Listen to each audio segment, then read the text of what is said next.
Hello, everyone, and welcome to the CGL Multi-Tier Tournament number 8. I am NSB United. I'm joined here by Unicorn for tonight's amazing match. It's going to be a PS4 NA T5 final between Cookies and Cream, the top seed, and Midnight Vibes coming out with that second seed. Unicorn, how are you doing, man? I'm doing well, NSB, and man, am I excited for this series. I think it's going to be a good one. I'm hoping that Midnight Vibes have the right vibes to take down Cookies and Cream. 8-1 is a daunting task to go up against if you are Midnight Vibes, but if anyone can do it, I think it's these set of players. I think we're going to find out soon enough, and I am just so excited to jump in here. T5 finals for PS4.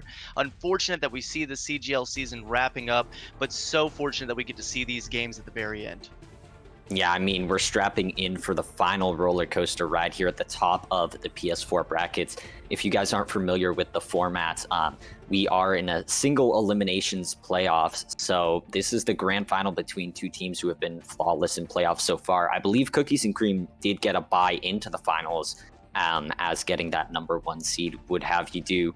But in this particular match, again, like you said, they're coming in with a really stellar record, only dropping 1 game so far across their entire season.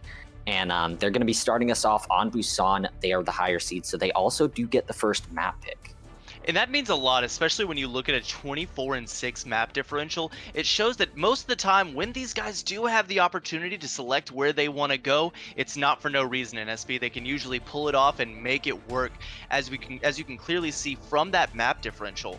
On the side of Midnight Vibes, they're coming in with a +8 map differential themselves, not nearly 24-6, but still nothing to blink an eye at or to bat an eye at. 6-3 for the season. I'm once again hoping they can do it, but if you're ready, I'm ready. I know chat's ready. You want to jump into Busan?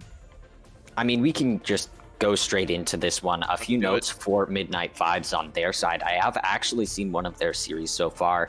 I'm coming in with a blind eye on Cookies and Cream, but looking at Midnight Vibes, I've seen them in the past. Their DPS line is really, really good. That's all you can really say about them. They've got King Legend popping off on those hit scan heroes. We could even see a bit of Widow if it goes to those Widow favored maps. I'm thinking maybe on the Assault, maybe on the Escort as well. But I mean, that's later in the series. For now, we're just going to be jumping straight in. These two teams are ready to go, and I'm definitely ready to strap in.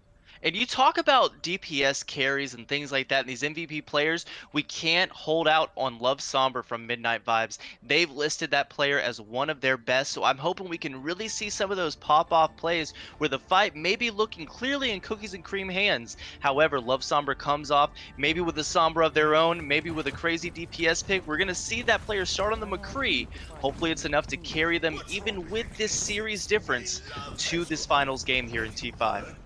Yeah, and it's interesting to see that both teams are running out on the Brawl here on the Sanctuary. We did have this recent patch go through, so Unicorn, walk me through some of those big changes, as we do see the Mei from King Legend here. That was a recently buffed hero.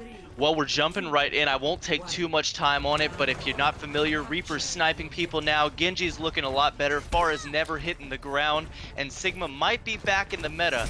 We can't say definitively, but that pretty much sums up a variety of them. Anything I'm forgetting there with those changes? I mean, we are seeing the Sigma here. I don't think there's too much to note, as this battle is already going to get underway. You see King Legend walling off most of Cookies and Cream there, blocking off their entrance, and that's going to give them 2 kills, but the Resurrect brings it all even in this fight.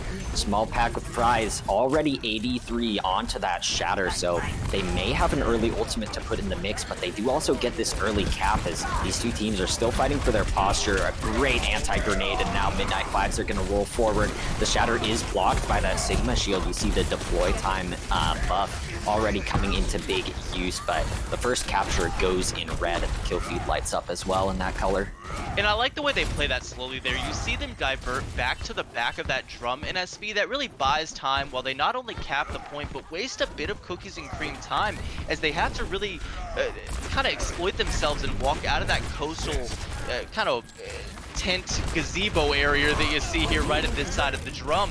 And you're going to see him do it again, and watch how Small Pack and Horizon team will go backwards as they start to take some damage and really force the Brawl onto them, because they can play as slow as they want, right? They have the point. Cookies and Cream have to come to them. Yeah, and they don't have too much sustain in that support line, so I like the patient play coming out for Midnight Vibes. However, it's even trades yet again, but that anti-grenade proving to be very fatal here. Flamigo going so low as he drops in the shatter. Small Pack already has another one, but he dies before he can pull it off. Cookie on the other side getting some cookies for that team name there, as he's looking to get rid of the Lucio. Silent Rogue, she's almost ready to go with that sound barrier, but definitely doesn't want to use it here as the point is flipped. And I don't think Midnight Vibes are upset about that at all. They hold till 70. They've still got a High Noon, a Graviton Surge, and the Beat Drop to help sustain against this potential Gravitic Flux that we're going to see coming into this fight. I really want to see Superstar rally their team together with that ultimate and push forward, but instead we see the Flux come in from Cookies early. Ooh, the sleep dart going to cancel that animation. However, Midnight Vibes still has to back off here. It's interesting to see that King Legend is now swapped over onto the Soldier. He does have this ultimate built up already, but I definitely would have preferred the Mei if they're going to take these rotations around the left side here, as they will. That's also going to open them up to a lot of damage coming through from Cookie on the Junkrat, but you see sort of a rogue grab as the rotation was still coming through from Midnight Vibes. Nevertheless, they're going to commit more ultimates into this fight, trying to get rid of that Mercy and the Rhyme that's protecting her. You've got Cookie falling down there close to that Riptire, so no ultimate ready to go for him. You see the Nano Boost and Sound Barrier committed. You've got the Earth Shatter as well. Just ultimate fiesta on this point, and Midnight Vibes will flip it back. And we're in about a fight and a half territory here. Midnight Vibes take it, however, they have to expend a lot in order to do so. I want to see them get into a bit of a poke phase here, continue playing it slow like they have been, build up the ult economy either on another High Noon or a Visor by playing far back, and once again force Cookies and Cream to exploit themselves and really get out of any sort of cover by walking right to the point. And they're going to do just that as they move here to the back of drum. Another Valkyrie ready to go as Comic Sans opens up the engagement. Yeah, very clean shot there from Unknown Mouse. Getting rid of the other McCree, oh but my Riptire comes goodness. through. Cookie dropping down from on top of the drum and getting rid of 4. What a way to bring your team back into the round. Goes over the drum just like you mentioned, NSB. Finds 4 with the tire there. Cookie saving the day for Cookies and Cream here. It's exactly what they needed, as now the roles have flipped. Midnight Vibes is in one fight territory, only with a Visor to work with, maybe a Nano here, but 2 picks from the Lucio? Yeah, a lot of the damage had come in previously from the Helix Rocket all the way on the other side, and you see Silent Rogue just finishing everything off. Midnight Vibes are going to flip this point back yet again. It's a very back and forth series. Going back to that roller coaster analogy, it's definitely been one so far. But I think Midnight Vibes is taking advantage of this Mercy Briggs support line very well. I think that's what may have given them the edge in this round. And that's what I love about when you jump into T5, T6. All of these heroes and these players aren't utilizing as much resources as you see the lower tiers do from their healers. So when their healers can play the lower heal heroes like Mercy, like a Brigitte, and really count on that safe playstyle to support your backline, that's when Brigitte goes from a low output healer to the highest output healer. If you can force the brawl onto you and stay safe until you get there, Brigitte is one of the best options here. However, we'll see Cookies and Cream go to the Lucio Moira, so definitely a safe choice here, definitely supporting that standard rushdown that you like to see. However, they're implementing the Junkrat with it instead of the Reaper. Yeah, and I'm loving to see King Legend back on the Mei here, looking for an early wall to just split off Cookies and Cream yet again. Not really going to split too much off there, but the rotation still comes through, and this speed boost has been really on point from Silent Rogue. Health bars dropping low from either team, and speaking of dropping, it looks like Cookies and Cream have dropped onto the objective. Another aerial shot coming in from Unknown Mouse, and he's really taken it to the MVP of Love Somber there. The wall is having to be used defensively here, as there's a high charge Zarya for defense gamer, but he's not really able to get up close yet. It's just like skeet shooting in SB. The Cookies and Cream knocks the McCree up, and then Unknown ends up sniping him out of the sky as he's low there. I love the mine headshot combo from that McCree Junkrat there. We're jumping on a point there. The anti doesn't quite connect. However, the Zarya with a huge charge finds Flamigo, and now she's just going to brawl forward. Defense gamer, 90 charge on the Zarya, hitting a beautiful alternate fire. The High Noon comes out from Unknown Mouse and finds 2 though. Yeah, and it's almost enough to flip it back. However, you see the kills coming in from Love Somber to trade it back. And Midnight Fives again pick up this objective. It's flipping back and forth, so I really want to see them utilize their ultimates well here and keep it in control for more than just a few fights. We talk about ultimates here. Midnight Fives back in control. They do have the Shatter and the High Noon to sustain, especially when you pair it with this Blizzard and the Maywall. But the tire's out for Cookies and Cream. It does find one, but I don't know if it's enough as Midnight Fives are brawling forward. Yeah, Small Pack lands the Shatter onto 2 just to clean everything up, and it's a fight that brings Midnight Fives just about even on percentage with Cookies and Cream. Yeah, I mean, right here at 33%, they've still got the High Noon in the oven. I want to see a grab early here just to try and build back Small Pack with Fry's Shatter. They really need to rely on that to sustain them throughout this brawl as Cookies and Cream want to rush down, and they do just that with an early grab. Yeah, the grab takes everyone around the corner. Flamigo actually takes himself off the side there. I believe it was a rogue pin as he didn't get sucked into the grab, but did get sucked in by the waters of Busan down below. A lot of ultimates ready now for Cookies and Cream. Silent Rogue is going to have to be really smart with this sound barrier. Definitely is. I mean, she's played super well so far for Midnight Fives. Definitely the catalyst that allowed them to push so well on Sanctuary with that last speed drop. However, gonna have to go against Superstar and the rest of Cookies and Cream as they've got 4 or 5 ultimates in the oven. Yeah, Love Somber getting that defensive Deadeye going. However, Unknown Mouse with another big headshot. You see also a big slam coming on the low ground from Flamigo. This time he gets rid of 2 at the end of this fight, and Cookie will get that final blow here as the objective is flipped yet again, this time in Cookies and Cream's favor, but they only have about 1 fight to lose. And we can't mention it enough, it really is this back and forth like you mentioned, NSB. Unknown Mouse does have the High Noon here for the side of Cookies and Cream. I'm not sure it's going to be enough to stop this push. I think they're really going to rely on Small Pack with Fry's Shatter, but that's definitely going to be enough to stop the push for now as the kill comes out for Cookie, and then they just take advantage of the staggers, brawl forward, and the Maywall's there, but it's not finding anybody right now. I mean, don't put Unknown Mouse in a place where he can land these vertical McCree shots because he is getting all of them right now. The air shots have been crazy from this McCree, and they have both damage ultimates ready to go into this next fight. It's just been fight after fight after fight. These teams not taking a break at all, and it looks like the opening kills will again come through from Cookies and Cream. They're going to hold on once more. However, the nano boost comes in to maybe salvage the rest of this fight. Small Pack is going to think better of it. He's going to retreat. Not many ultimates used there from Cookies and Cream. Not at all, and that's what I was just about to touch on. Unknown Mouse does pop the High Noon through the Maywall, gonna try and find one, finds 2 instead though.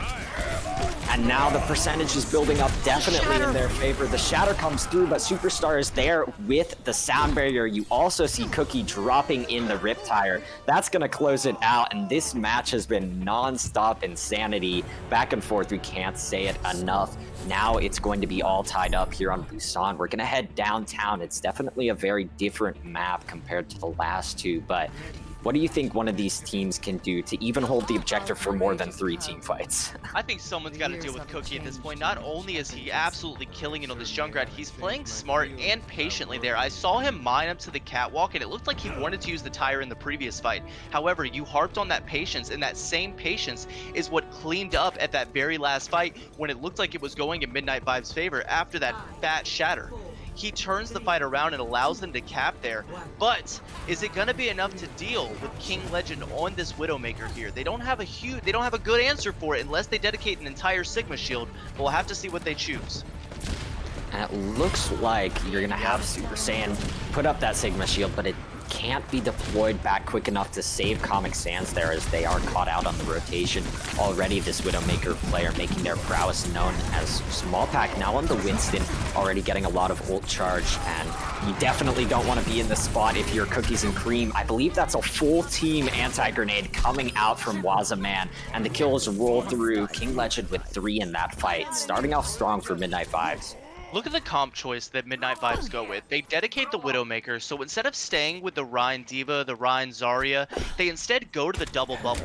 That way, if King Legend is threatened on that Widowmaker, Small Pack with Fries is right there to execute a counter dive, and he's got a bubble to save his life throughout it. I love the comp here.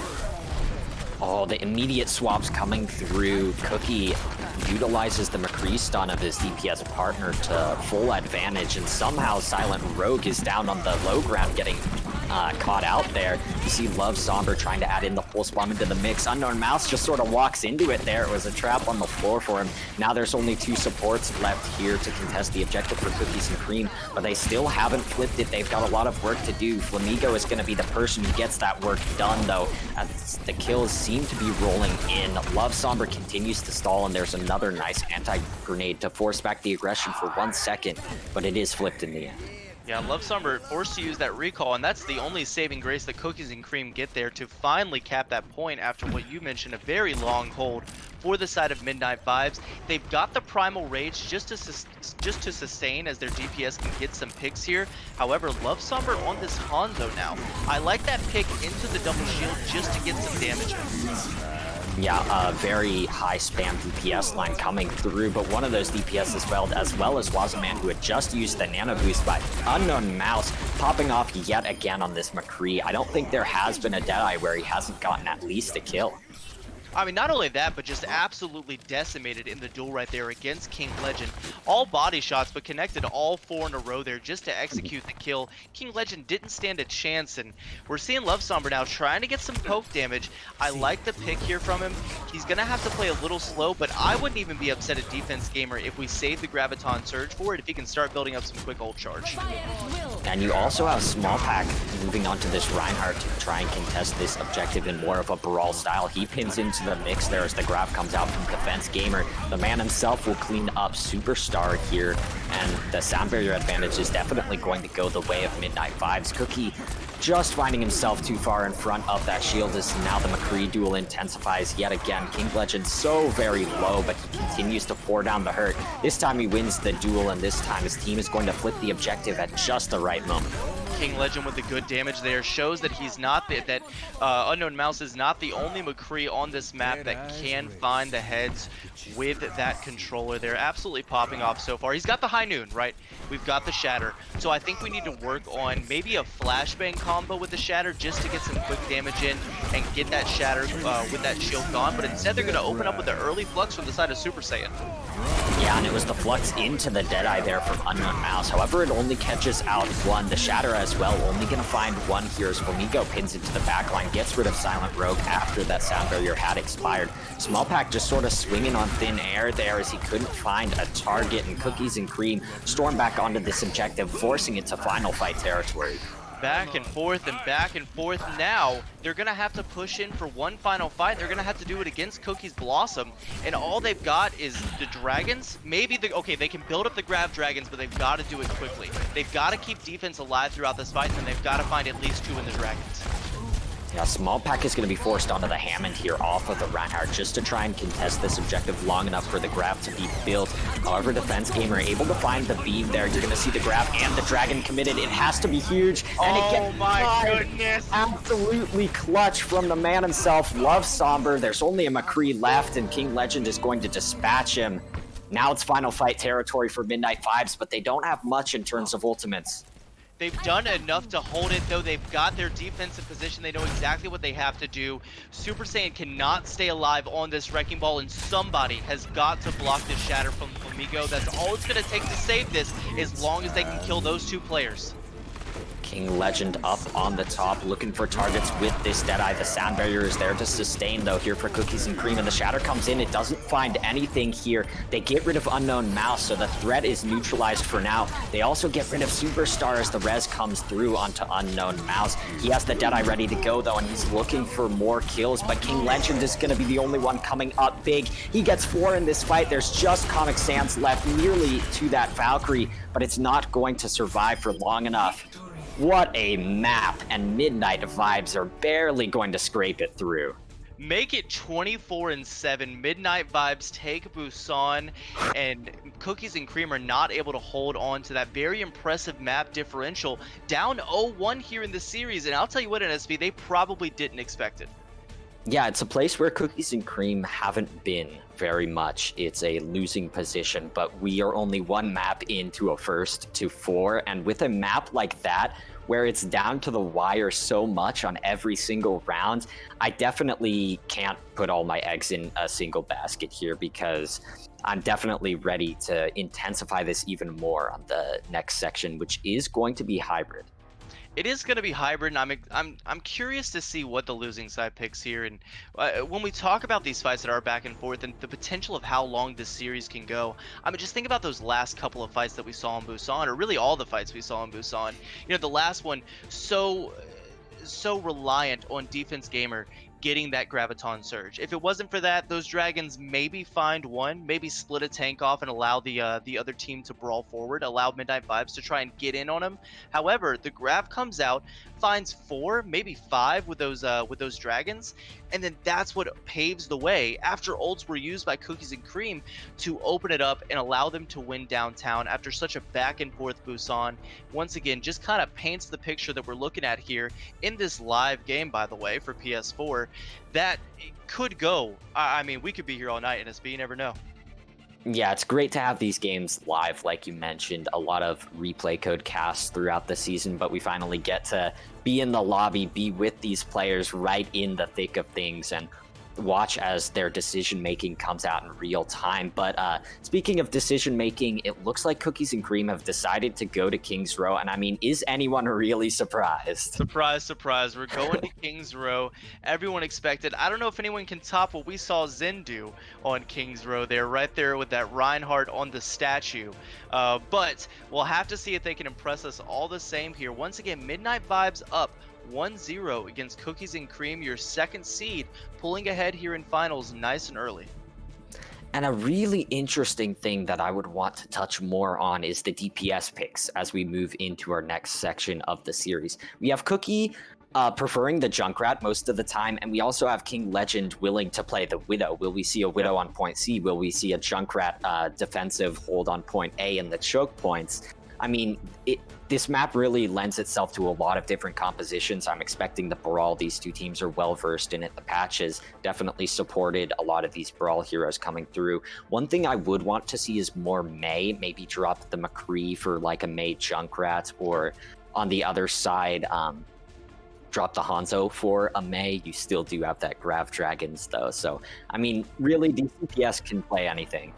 I think they can. I think we'll see Love Somber default back to some Hanzo. I'm sure the potential for Mei is there. You know, once we talk about these T5 players, I'm sure the capability and the skill, the mechanical skill level is definitely there to play that Mei.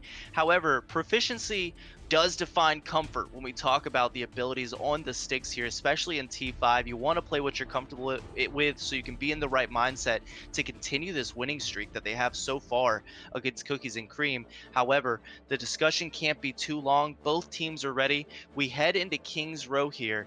And, you know, NSB, I don't think I mind seeing Love Somber on this Hanzo. And if I keep seeing Cookie on the Junkrat, you know, it's hard to find a place, especially on King's Row, where the Junkrat doesn't work.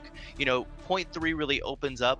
You get some high ground, and, you know, you can pop off on the Junkrat, but I believe we just mentioned a sub. Yeah, we do have some substitutions coming in. You've got Comic Sans, I believe, being swapped out for Mans, and then you've also got Toxic coming into the game for Super Saiyan. So a swap in the support and tank lines here for Cookies and Cream as they move into their map pick of King's Row. So maybe a completely different composition we haven't seen yet, Unicorn. But, I mean, we should be ready to just jump straight in. This match is ready to get underway with our second one of the series, and Midnight Vibes are going to be the ones really swapping things up here on the attack. I don't expect them to stay on the Pharah, so looking more at the defense, it's relatively common Junkrat McCree. You've also got the Ana and the Lucio here instead of some of those unconventional support lines being run by the Cookies and Cream. Definitely. You see the attack Bastion making as much noise as possible, just getting into the heads of Cookies and Cream there, who do opt to defend here. They've got the Ana Lucio, like you mentioned. Midnight Vibes go with the Mercy Baptiste. I think a bit unconventional there. They won't have the speed boost for that Reinhardt. I always am not a fan of seeing that. However, you can afford to play a little bit slower with King Legend on this Pharah.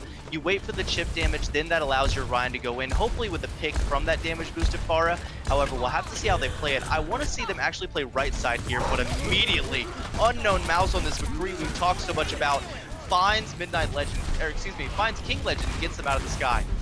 I mean, I should have been expecting this. That completely surprised me out of the gates coming from Unknown Mouse. But I mean, this guy is so far really cracked out at the aerial shots and far as an aerial character. However, the recent buff means that King Legend will be able to stay airborne for longer, get these better angles as he fires down on to the players of Cookies and Cream here. You have no real kills coming through, but just as I say that, Superstar gets rid of Small Pack Fries, and that is exactly the kill that you want if you're on the defense. Now they're looking for a Deadeye early in the next fight. You watch them take the opportunity there. No main tank. Cookies and Cream just decide to walk forward, and they have the luxury of doing that with a Lucio, so it becomes a lot easier, especially when you're escorting that Reinhardt around. Speaking of this next fight being easy, Unknown Mouse right there ready with a high noon. You can see him already positioning for that, and just in case this Ryan 1v1 goes in the favor of Midnight Vibes, Chef Manzi has that nano boost ready to go. It's going to be a really early Deadeye here. Oh, and Love Somber is just 1 health, trying to retreat back behind at the statue, but right as he attempts to move backwards, Unknown Mouse lays down the normal Peacekeeper damage, keeping the peace here as Flamigo swings away with that nano-boosted Reinhardt. And look at how much ult economy that built for the side of Cookies and Cream. They've got a grab ready. They've got the shatter right there. Cookie's known for his tires already in this series. I'm scared for Midnight Vibes if they push in here and commit some ultimates. I want to see the potential of a dry fight to get some of these out and then go in next fight and commit as much as they can. Wazaman previously was doing really well with the anti-grenades, but Chef Manzi has put in some big ones into the mix. You see again, anti-grenade onto Defense Gamer, who's really low here, but the shatter comes through. All you need is the 1 or 2 stuns here, and he does get rid of Flamigo. You see the tire killed over there on the backside as King Legend puts in some aerial shots of his own. The DPS duo popping off, and with quite a bit of time burned down, Midnight Vibes will surge forward. They absolutely will, and I think that fight could have turned in the favor of Cookies and Cream. Cookie threw the Riptire, but immediately taken out from the side of King Legend on that McCree. I mean, everybody was looking at it. Love Sombra was ready with an arrow. I think Wazaman was right there as well on Diana. They knew where the tire was coming from, and I love that awareness from them. You're going to see them, speaking of awareness, walk up and push this first corner here. They don't want to give the defensive side too much space as this payload moves forward, but Flamigo has a lot to say about it as they drop a grab. Yeah, the grab comes in. No huge follow-up coming through as Flamigo tries to charge into the mix, but the defensive Deadeye does get rid of him. And that's basically a fight loss for Cookies and Cream. They do have a lot of ultimates, but they'd rather just get out while they can because the Valkyrie is active as well. Yeah, look at how much space the attacking side can take here. Midnight Vibes are going to move forward, and first corner turns into third corner just with a Rhyme pick. And this is what I love about these T5, T6 games, is you see the macro level of play just transcend to a whole new level. And that's what making space means as tanks. I'm glad they understand it. I'm glad we're getting to witness it here. Unknown Mouse throws the Deadeye and does find Love Somber. When the DPS down, Midnight Vibes have got it back up. Flamigo wants to find this shatter, but I'm not sure he'll even need it as the rest of Midnight Vibes are sent packing. Yeah, 2 quick kills coming through from Unknown Mouse. The shield just dropped a bit too late there for Small Pack Fries, but I like this swap onto the Lucio. Silent Rogue speeding her team back into the mix for Midnight Vibes. Yeah, I like her on this Lucio as well. I think they're realizing, you know, that's exactly what... Flank shatter? Oh, wait, is it a flank shatter? Oh, he's back there. It does hit 1, but I don't know if it's going to be enough. The counter pin's there, too. Oh, that's not the trade you want, though. King Legend definitely would be fine trading his life for a Reinhardt, and despite the pick coming through onto Love Somber as well, Cookies and Cream are take a defensive position around this corner for now. The Grab Dragons is ready, but there's also a sound barrier for Superstar. And when you have that sound barrier, that's why I love the pick from Silent Rogue. We can go right back to it with that segue. If they go with the Grab Dragons, they've got to be able to speed move Small Pack with Fries into the grab so they can swing forward and the damage will be enough through that feed drop. However, it all depends if they can execute it well, but they only find 1 in the grab. The sound barrier comes through, the anti-grenade, and just the spam is enough to get rid of Flamigo, but it's a trade back, and Small Pack with Fries does go down as well. No shatter in the mix for Midnight Vibes, and not really many players as they do retreat back around the corners of King's Row yet again. No shatter and no main support means Midnight Vibes will once again try and push past this first and second corner. I think we've all been here, right, in SB? I mean, you've been on King's Row Streets phase. You've seen a defensive team really solidify their spot at this third corner. I mean, where's your head at when you're trying to take this? Is it this flank McCree? I mean, what are your options when you're playing? King Legend does have the Deadeye. I imagine he's going to try and drop it in just to open space, but again, crazy shots coming in from the opposing McCree. The grab into the Deadeye also claims one as Toxic player. So charged up on this Zarya. Chef Manzi is going to charge up the Nano Boost as well for a Nano Shatter and maybe an overtime Riptire from Cookie.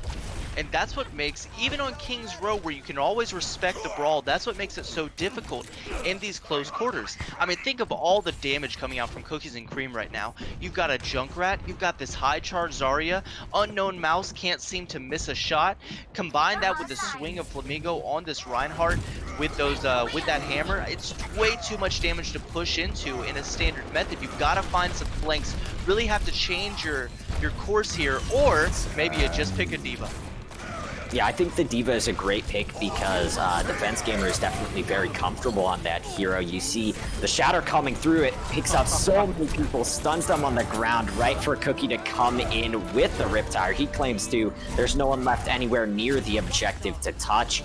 And the Streets phase will not be completed here for Midnight Vibes. It was looking very good for Cookies and Cream throughout that entire defense.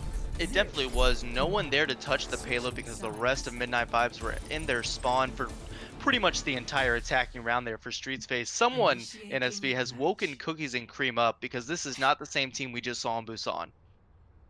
I think the substitutions may have a bit to do with it. I think Toxic player is definitely very comfortable on this Zarya compared to the previous tanks that they did have in there on Busan, but I mean, a change that small could mean the difference. Maybe it's the comm structure. That's very important in these higher tiers as well. The substitutions could play into how they work as a unit in the comm scene.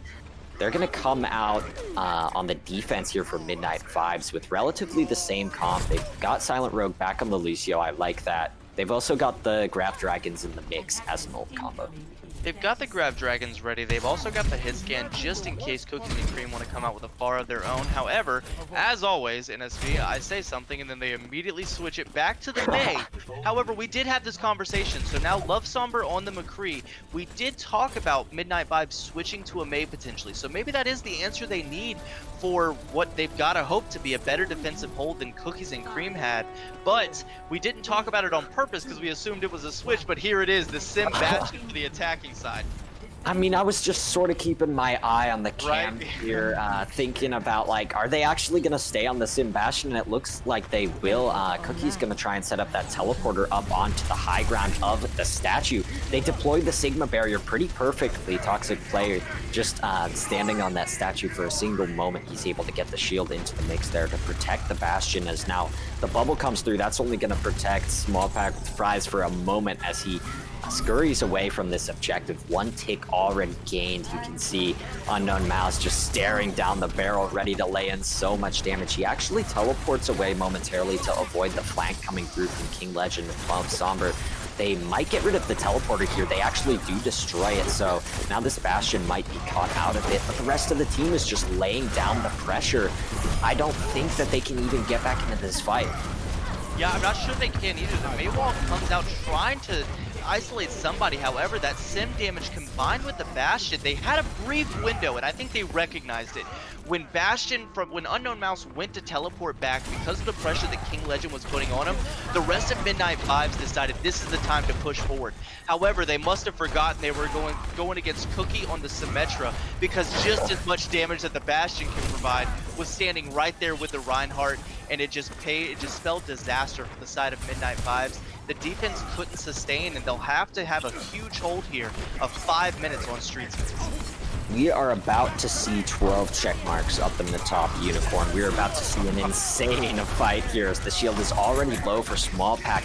he's going to be forced all the way around this corner, so it's really one fight territory for Cookies and Cream on this offense. They put in the amplification matrix just to solidify that position around the corner, and now they're going to engage with the Valkyrie and this configuration tank from Unknown Mouse. He's deterred for a second by the Blizzard, but they get too over-eager. Their Midnight Vibes wanted to push in and take advantage of the space, but now the grab comes through. Every single ultimate put into the mix for Midnight Vibes except for the Deadeye here, and it still looks like it might not pay off. They're still putting in so much damage here from the other side as Cookies and Cream were able to use a full 6. They're going to walk it in, and they're going to walk it in smoothly here on King's Row. Night and day from Busan, and that was a pretty clean map. Night and day difference, you're absolutely right. And I mean, you also called it as well. It took quite literally 12 ultimates to take that fight and to try and defend that fight. The Blizzard came out, the rest of Midnight Vibes thought that would be enough, so they pushed forward just to see if the Bastion was frozen. Instead he was waiting there in that tank ultimate and found both of those DPS. Forced to back up. The rest of Midnight Vibes tried to hold that corner, but there were no DPS alive, and then it was the same situation as point A, right, in SB? I mean, we're walking into a Symmetra, the Bastion's waiting to just help the attacking team to push it those couple meters forward. Nothing Midnight Vibes could have done with a very unorthodox DPS side, or DPS pick from the side of Cookies and Cream. Unorthodox, but just enough to take King's Row here in a dominating fashion, tied up 1-1.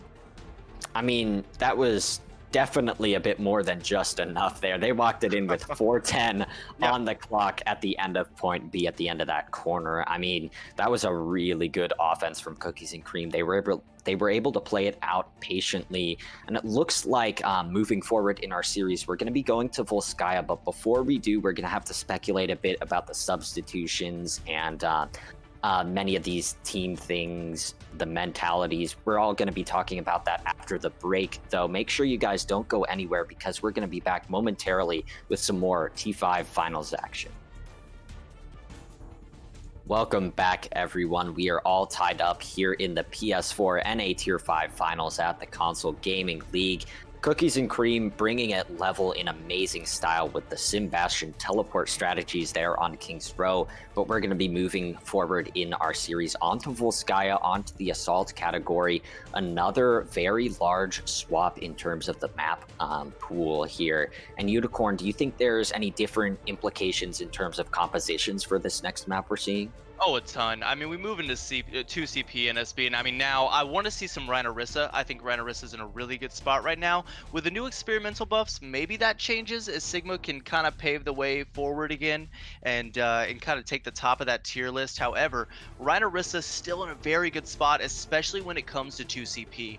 Orisa gets the value of being that anchor for a Baptiste, for a Brigitte, maybe a Zenyatta, and then you enable that with a Reinhardt, a Mei, maybe even a Lucio to pair with it and just brawl forward in those situations where you can get more aggressive. I think both of these teams have a very clear understanding about how a composition like that can work, and I think we may see something like it on 2CP as the entire playstyle of Overwatch switches as the maps do. Yeah, I think we might see a bit of double bubble. I believe it was Midnight Vibes who wanted to swap that up on the downtown section of Busan there in our first map of the series. Speaking of that map, it was definitely a crazy close one, and 1-1, definitely telling of how this match has gone so far. It's been a roller coaster ride back and forth, like we said before. But we're going to be moving straight into our next map. There was one substitution here for Cookies and Cream. They brought Toxic Player back out of their tank lineup, and they're putting in Super Saiyan, I believe. And we talked about it briefly during the break. Maybe Toxic Player, just a nutty Zarya. Maybe that's their answer there for a King's Row type of game. You just put them on the Zarya, and then maybe, you know, as you come back in here, you can get small pack with Fry's, Defense Gamer. You can get these tank lines and these DPS lines to really synergize, and maybe that's the reason you bring Super Saiyan back in for the side of Cookies and Cream, right? Maybe it's the synergy with the DPS. Maybe they know he's a crazy Orisa player. Hopefully they can find that synergy. A lot of substitutes here from Cookies and Cream, but they didn't become 8-1 for no reason, right? SB, I mean, they've got to know what they're doing in some regards. So the substitution definitely has got to be for a reason, but we're back on Ryan's Sig here for the defense. Yeah, I think it's probably the difference between how proficient these two players are on the different off tanks of Sigma and Zarya. I think Cookie back on the Junkrat, Unknown Mouse back on the McCree is not something that's very surprising, but the attack is currently rolling out on the double bubble. And it could be interesting to see how they try and pick out a target into such a spammy composition. Yeah, they're going to have to be careful with how they rotate here. I want to see Winston try and take the island to stage, but it's going to be difficult to do it with just the Zarya. I think you'd see that with more of a standard dive with a D.Va. However, we'll have to see who he can jump on. You're absolutely right. With, you know, maybe he treats it like a mini wrecking ball, right? Maybe he just goes to force out resources, and that allows Love Somber and King Legend to find some picks in the back line. But I'm curious to see what they choose here. We will have the Ana mirror in the support line, but the Lucio is there for Cookies and Cream to power their rotations against the mobility of Midnight Fives. You see early warning shots coming through from both of the hit scans on their alternate high grounds as Midnight Fives takes the further rotation here, going all the way around the back end to try and lay in some spam with their soldier. I think it's very smart to get their hit scan up on this high ground before they actually do dive in onto the objective. I believe they've separated Flamigo away from his team here. Now they find Unknown Mouse out in the open. He wasn't able to rotate back with his Reinhardt. Just a very small movement means that it is the end of point A most likely here for Cookies and Cream. A small movement translates into a horrible mispositioning by Unknown Mouse there. Cookie finds himself in a horrible position as well, trying to hold that mega health pack. Instead, he's holding away from both of his tanks as the fight continues to break out here without the DPS. Love Somber's going to find the Pulse Bomb onto Super Saiyan. That's going to be quite enough to wrap it up here. Only have to commit the one ultimate to it, and I don't blame them after the horrible positioning from both DPS there for the side of Cookies and Cream. Yeah, it's just those crucial things that give a team an entire objective here, especially on such a snowballing map type, such a attacking favored map type of point A on Volskaya. They haven't got the objective quite yet, and they will allow Cookies and Cream to position themselves a bit better and farm up to the Nano Boost and the Sound Barrier here to try and deter maybe a tactical visor that comes in with a Valkyrie combo or something along those lines. They also do have the Primal Rage if they want to knock some people around and try and bully away Unknown Mouse from a good Deadeye position. It looks like that's exactly what's going to happen.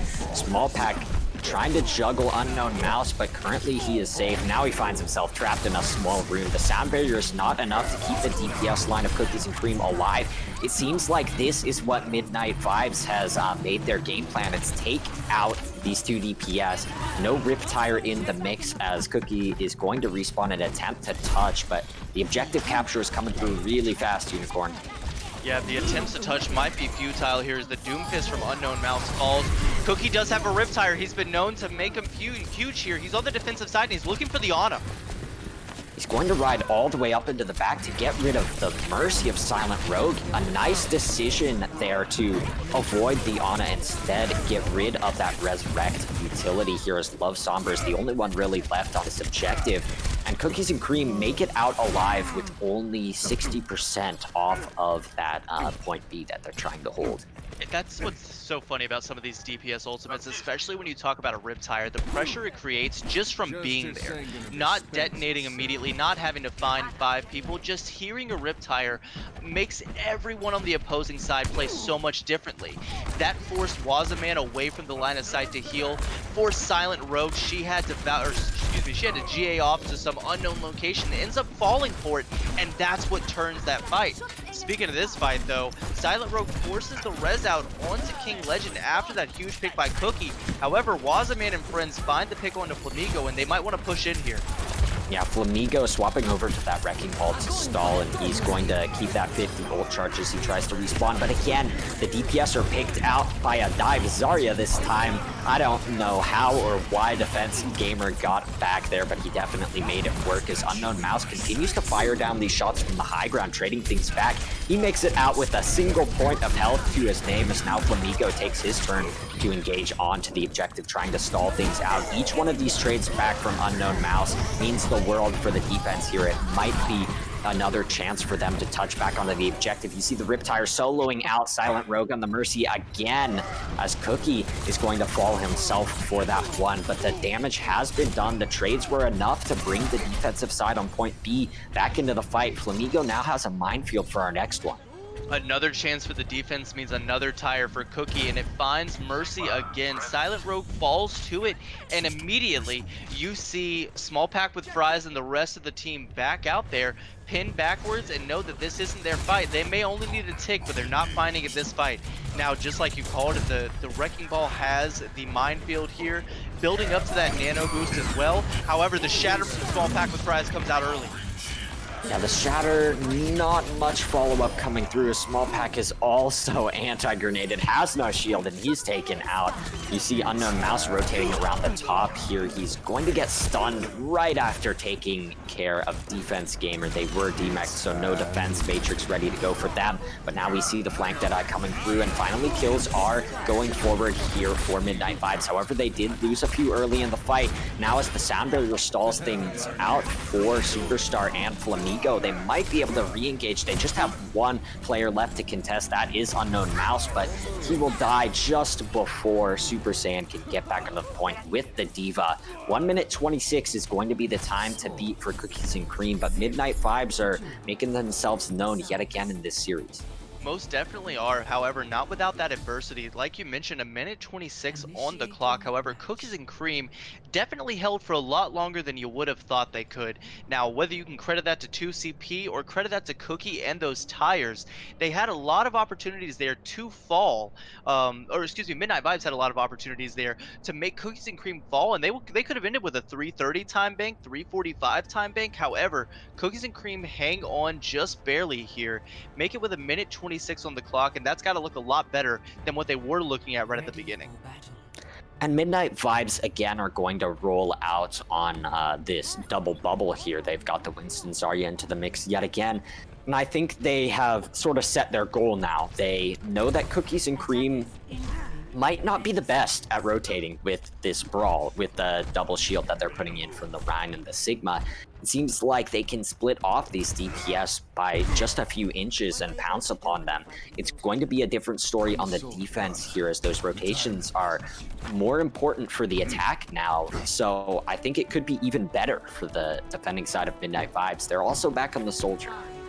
Yeah, you're definitely right. You know, when you are defending with that double bubble and you get the opportunity to counter dive or even initiator dive on your own, one DPS pick is usually going to send the rest of the opposing side running back to the spawn, waiting for that DPS to come back and just to try again.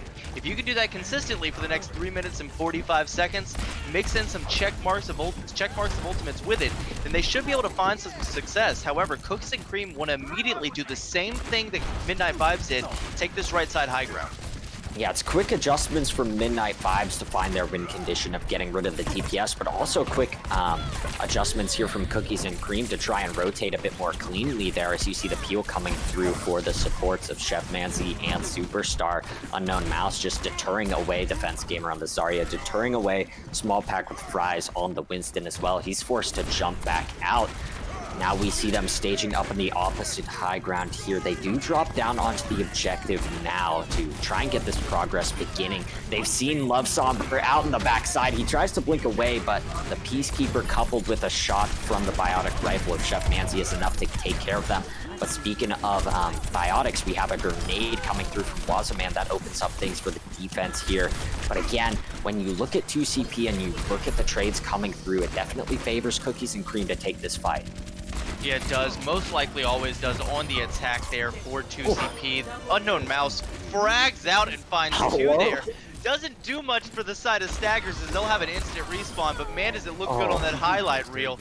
They probably want to move forward off of this. Mercy is going to get an instant spawn, but she's going to be back not as quickly as Midnight Vibes would hope, and they dedicate the high noon early.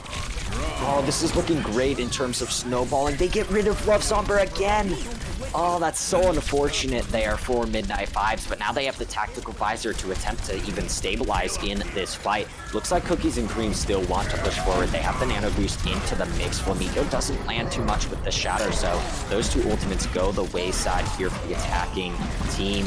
Now Love Somber back in the fight, this time on the Hanzo. He's going to be trading things out with Unknown Mouse, but now that we're on point B, it favors them on the defense, and they're building up to both tank ultimates, both support ultimates as they send Cookies and Cream packing. Spawns definitely favor the defensive side here. Look at Small Pack with Fries ready to go on this Shatter. Flamingo uses his, and as you mentioned, doesn't quite find anybody. Not the Shatter that he wanted. However, Small Pack with Fries is ready to turn that around. We also have a Graviton Surge, not anywhere close on those Dragons from Love Somber. I think this grab comes out early this fight, and we try and get another one by the time Love Somber can build up those Dragons. You see Unknown Mouse making the rotation onto the high ground here, using that speed boost to jump all the way over that short little gap. You see the flying Reinhardt coming through from Small Pack of Fries. He was just booped this way and that way by the Lucio and Cookie here, who's farming up to a Riptire, but you see that huge sound barrier opening up a lot of space. However, once it fades away, Superstar will go down. The kill's rolling here in blue though, and the Riptire is just going to try and seal off this wrecking ball from the objective. The adaptive shield is going to be enough for Small Pack with Fries to survive for just another second. These McCrees still trading things out as King Legend finds one compared to the 4 kills that now runs through for Cookies and Cream. It's looking like a quicker capture here on point B for Cookies and Cream. They double the time bank of Midnight Vibes and then add 30 more seconds onto it here. And they're looking to win yet another map. They do. 331 looks a lot better than that 126. If I'm on the side of Cookies and Cream, I'm very, very happy with that after I was a little bit worried on defense there, even after such a good hold. They'll move on here to try and continue keeping this time bank in their favor. However, when it comes to 2CP, when it comes to Volskaya and SB, I've seen myself and been in those games where we might be 5-6 by the end of this. Yeah, we could go into one of those never-ending loops of the attack rolling over the defense on point A and then snowballing it into point B. However, Midnight Vibes only has a minute 26 to do it, and most of that time will probably be wasted by staging on point A. It's very tough to rotate around these high grounds of Volskaya, but when the teams can do it correctly, they pick up point A after just that minute of rotating, and that's what both of these teams did in the last round, so I'm expecting some more point B action here as Cookies and Cream rolling out with the same old, same old. And speaking of same old, we see the direct opposite from Midnight Vibes here. I'm seeing King Legend on this Echo for the first time. Well, besides very briefly on Busan when he wanted to touch last second on one of the maps. However, you know, he's on this Echo here. He's got the Mercy Pocket. We haven't seen him on a bird yet. I'm excited to see what he can do. Yeah, Love Somber back on this Hanzo, so they're creating this Grab Dragon combo at just about that overtime mark.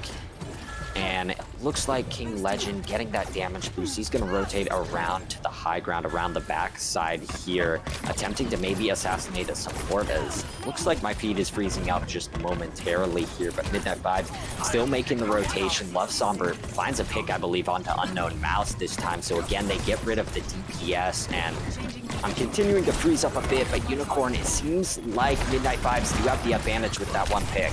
They do, and King Legend just creating such a devastating off angle and so aggressively here on the backside of this high ground. However, Love Somber is the one who finds the pick. The focusing beam is devastating as it hits Flamingo there. Super Saiyan does come back with a frag on Zarya, however, it's immediately rezzed by Silent Rogue.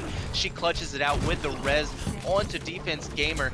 Cookie gets Love Somber off the map somehow. I'm not sure if it was a rogue mine, maybe a pill that bounced him off. However, it's all red in the kill feed here. They'll take it with about 20 seconds left on the clock, add the 32 that, and they're 50 seconds here trying to push on to point 2. But that's not good news when Love Somber is stuck on point A respawn. He's got a long way to run.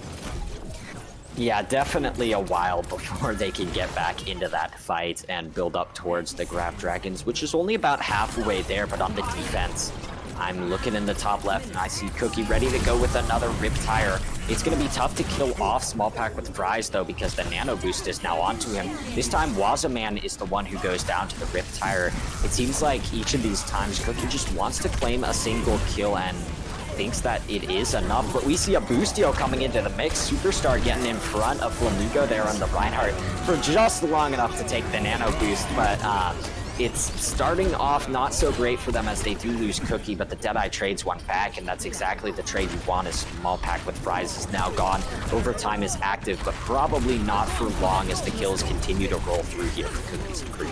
It's a huge grab from Defense Gamer, and a couple kills come out of it. Nope, only just one. They actually sustained Sigma there. The 360 shatter from Corvigo comes in an attempt to celebrate and maybe get a flashy kill. But you'll see Midnight Vibes in the round 3-2 here. Nothing left on the clock for them. All Cookies and Cream need is that original point A attack, and I believe a tick. I want to say, yeah, Midnight Vibes did not get anything as far as a tick is concerned on point B. So Cookies and Cream need that original point A you're so familiar with, and then one tick on point 2, or point B, excuse me. And they've been good about getting that first tick. They've been very aggressive, and then we've seen in that 2 CP fashion where Midnight Vibes, or even the side of Cookies and Cream previously, can come back and really turn it around for the defense, but not before a tick, maybe a tick and a half, is given up. Now you have to play a lot safer. You can't get away with just giving away a tick and coming back. You've got to stay on the point the whole time and frag it out. And we see our first glimpse of another crazy teleporting Bastion strategy. This time it is from Midnight Vibes on the defense. But, I mean, like you were talking about, it's just a single tick on point B. I think breaking through a Bastion setup in 3 minutes is possible. I think it's maybe even more than possible. I think that it could be pretty easy to just build up a 6-ult fight and blow through the bunker setup here on the back end. And then you look at point B, it's just another ultimate fight. If you can stack up 6 ultimates in 2 minutes and then give yourself another 2 to fight it on overtime and get that tick, it's definitely possible. And here's what I'm worried about from Midnight Vibes. You are correct, chat. This is the strat you saw that team run in gold the other week. It's the same one here with the teleporting Bastion. I think what Cookies and Cream do is they recognize this. They immediately switch to a Pharah, maybe even double bird, and just get the spam from off angles. That's immediately going to counter this Bastion, especially when that teleport falls so quickly like you see it do now. I think this is a pretty easy comp to counter. You're going to watch them go around this catwalk where they have cover, and then speed boost onto the team and crawl forward. However, it's a lot of damage to walk through in a very short amount of space. Oh, that is a great teleporter in the heat of the moment. However, Cookie lays in the spam damage onto King Legend and makes that rotation null here as Defense Gamer tries to eat all of those incoming frag grenades. You're going to have the Resurrect come onto the Bastion, but that leaves Silent Rogue out of commission for the tank line here as they try and stumble onto the objective, but they give it up quite quickly, and Cookies and Cream are pushing forward with the Nano Shatter into point B. If you're Midnight Vibes here, you're in trouble. You're fighting for a draw, and you've got to do it with 3 minutes on the clock before you can give up a tick. You see Midnight Vibes put King Legend on this Pharah. I'm not sure that's going to be enough to stop the snowball here, as Flamigo just needs to move in with the Shatter. Oh, and he drops that Shatter instantaneously. The anti-grenade comes onto Small Pack with Fries, but King Legend makes himself felt here in the sky. The Nano Deadeye comes through, but no one can even touch.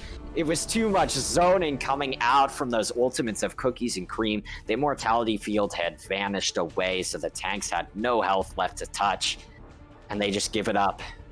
2-1 Cookies and Cream. I mean, well deserved. It is a semi-classic C9. I'll say it's a half C9 there. It was from some very formidable zoning. A lot of pressure put on those tanks before they could make enough space to get on that point. However, sacrifices have got to be made. You've got to let someone chip away at your health, or else you're losing this entire game. And that is what happened as they fell on Volskaya there. Midnight Vibes down 1-2. They'll get the map pick. Cookies and Cream will get to pick which side they go on. Most likely opting for defense. In SB, what changes do we need to see out of Midnight Vibes so far? I think a bunch of great players, but where do they go from here? I think it's a lockdown on defense. Cookies and Cream is dominating the attack, especially on these assault-style maps where you can just capture an objective by pushing through, rotating your team without losing a player, when that's the entire goal of the enemy team. And they did it well on Volskaya. They did it well to capture point A of King's Row, and it was the teleporting Bastion comp, so you maybe count that one out. But so far on these objective-based maps where you're not pushing the payload, you're just assaulting straight on to the enemy team around Volskaya objective. They've done really well, but we're moving into Ivana next. That has been the map pick coming out from Midnight Vibes. I think they want to put King Legend back on the Widowmaker where he shines a lot, but we haven't seen too much of it so far. It did look good at the start of Busan Downtown, but Cookies and Cream were able to counter it quickly. Will that happen in this next map? It may, and you talk about King Legend on the Widowmaker. I'm not sure Point A for that original Streets phase if he'll have a chance to. Both teams, especially at this level, have got to recognize the advantage of having that original spawn door hold and the amount of damage you have to come out with on the attacking side to really break through that oppressive defense that's right there at your door. I'm not sure the Widow's the answer there. However, I mean, he's popped off so far every time we've seen him on that Widow. Maybe he can find a pick on the left or the right side, but they've got to have something, because I've got to assume both sides here, when they have defense available to them, will go for that original spawn door hold. And I believe we do see some more swaps from the side of Cookies and Cream as they prepare another different composition here. I think they will go out on the attack, I believe, here for Havana. So they're pulling something out crazy on the attack as they do substitute in Comic Sans back in for Chef Mans. So a swap in the support line there, I believe. Chef Mans was mostly on the Ana, so we could see some more Mercy, some more Lucio from Comic Sans. You've also got a swap here. Minton does go out for, or no, I believe, I'm not sure which one was in, but Minton is swapped for Defense Gamer here. So one swap from either side as they move into Ivana. Both teams are ready to go into this one. So, I mean, what do you think we'll see other than this spawn hold? Do you think there's a crazy comp coming out from the attack? I mean, Comic Sans, you know, she comes back in. I think we did see her on a lot of the Mercy there. Maybe they're trying to go for maybe not a double bird strat. Maybe they're confident in that Pharah, maybe confident in the Echo. They want that very reliable Mercy with them throughout those exchanges. However, what I prefer, if I'm going for a defensive hold, I love a Pharah who can just hover right on that slanted roof, you know, keep in the air as you start falling down that roof. And quite literally, if you are on the attacking side, you have to emerge from your spawn into the enemy team just to look up at that Pharah. So devastating if you're on the defense here. But for attack, I think the answer to most of these spawn door holds, come out of the left side, do it with double shield, hope that a Bastion can get a pick as quickly as possible. Then you just brawl forward with the spawn advantage that you do have, considering you're right there at your own door. And that's how you get rid of that spawn hold, but we'll have to see what they go with. I'm ready to jump right into Ivana. Yeah, I'm ready as well. I'm ready to strap in for yet another map of insanity. I'm sure that we're going to see some more pop-off plays.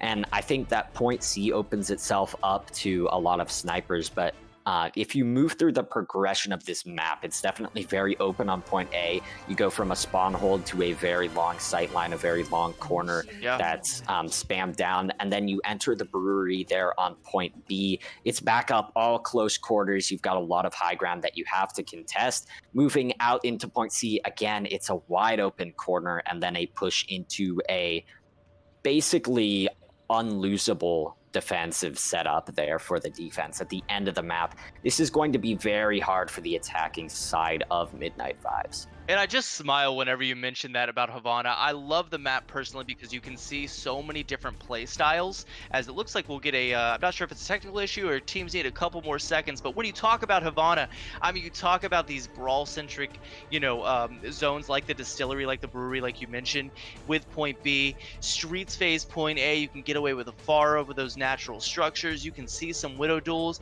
Then point 3 opens up those line of sights. Now we can see hit scans pop off. We're seeing maybe some Junkrat play around the corner. I love Havana that it can bring all of that, and we've seen both of these teams with such a wide array of a hero pool. I think we're in for a heck of a Havana game here as soon as we get this pause worked out. What do you think the defending side goes through? So you're saying Midnight Vibes gets to defend first, correct? I believe, yes, they do swap the sides here. I believe that's what the pause was for, as Midnight Vibes was on the attack as we shortly took a glance into Havana, but that will be sorted out momentarily. Midnight Vibes is on the defense as Cookies and Cream have actually picked the attack to run out on first.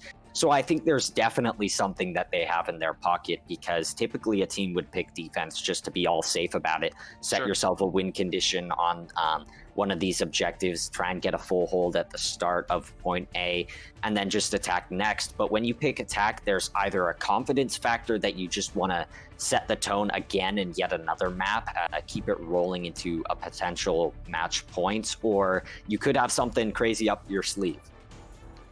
You definitely could.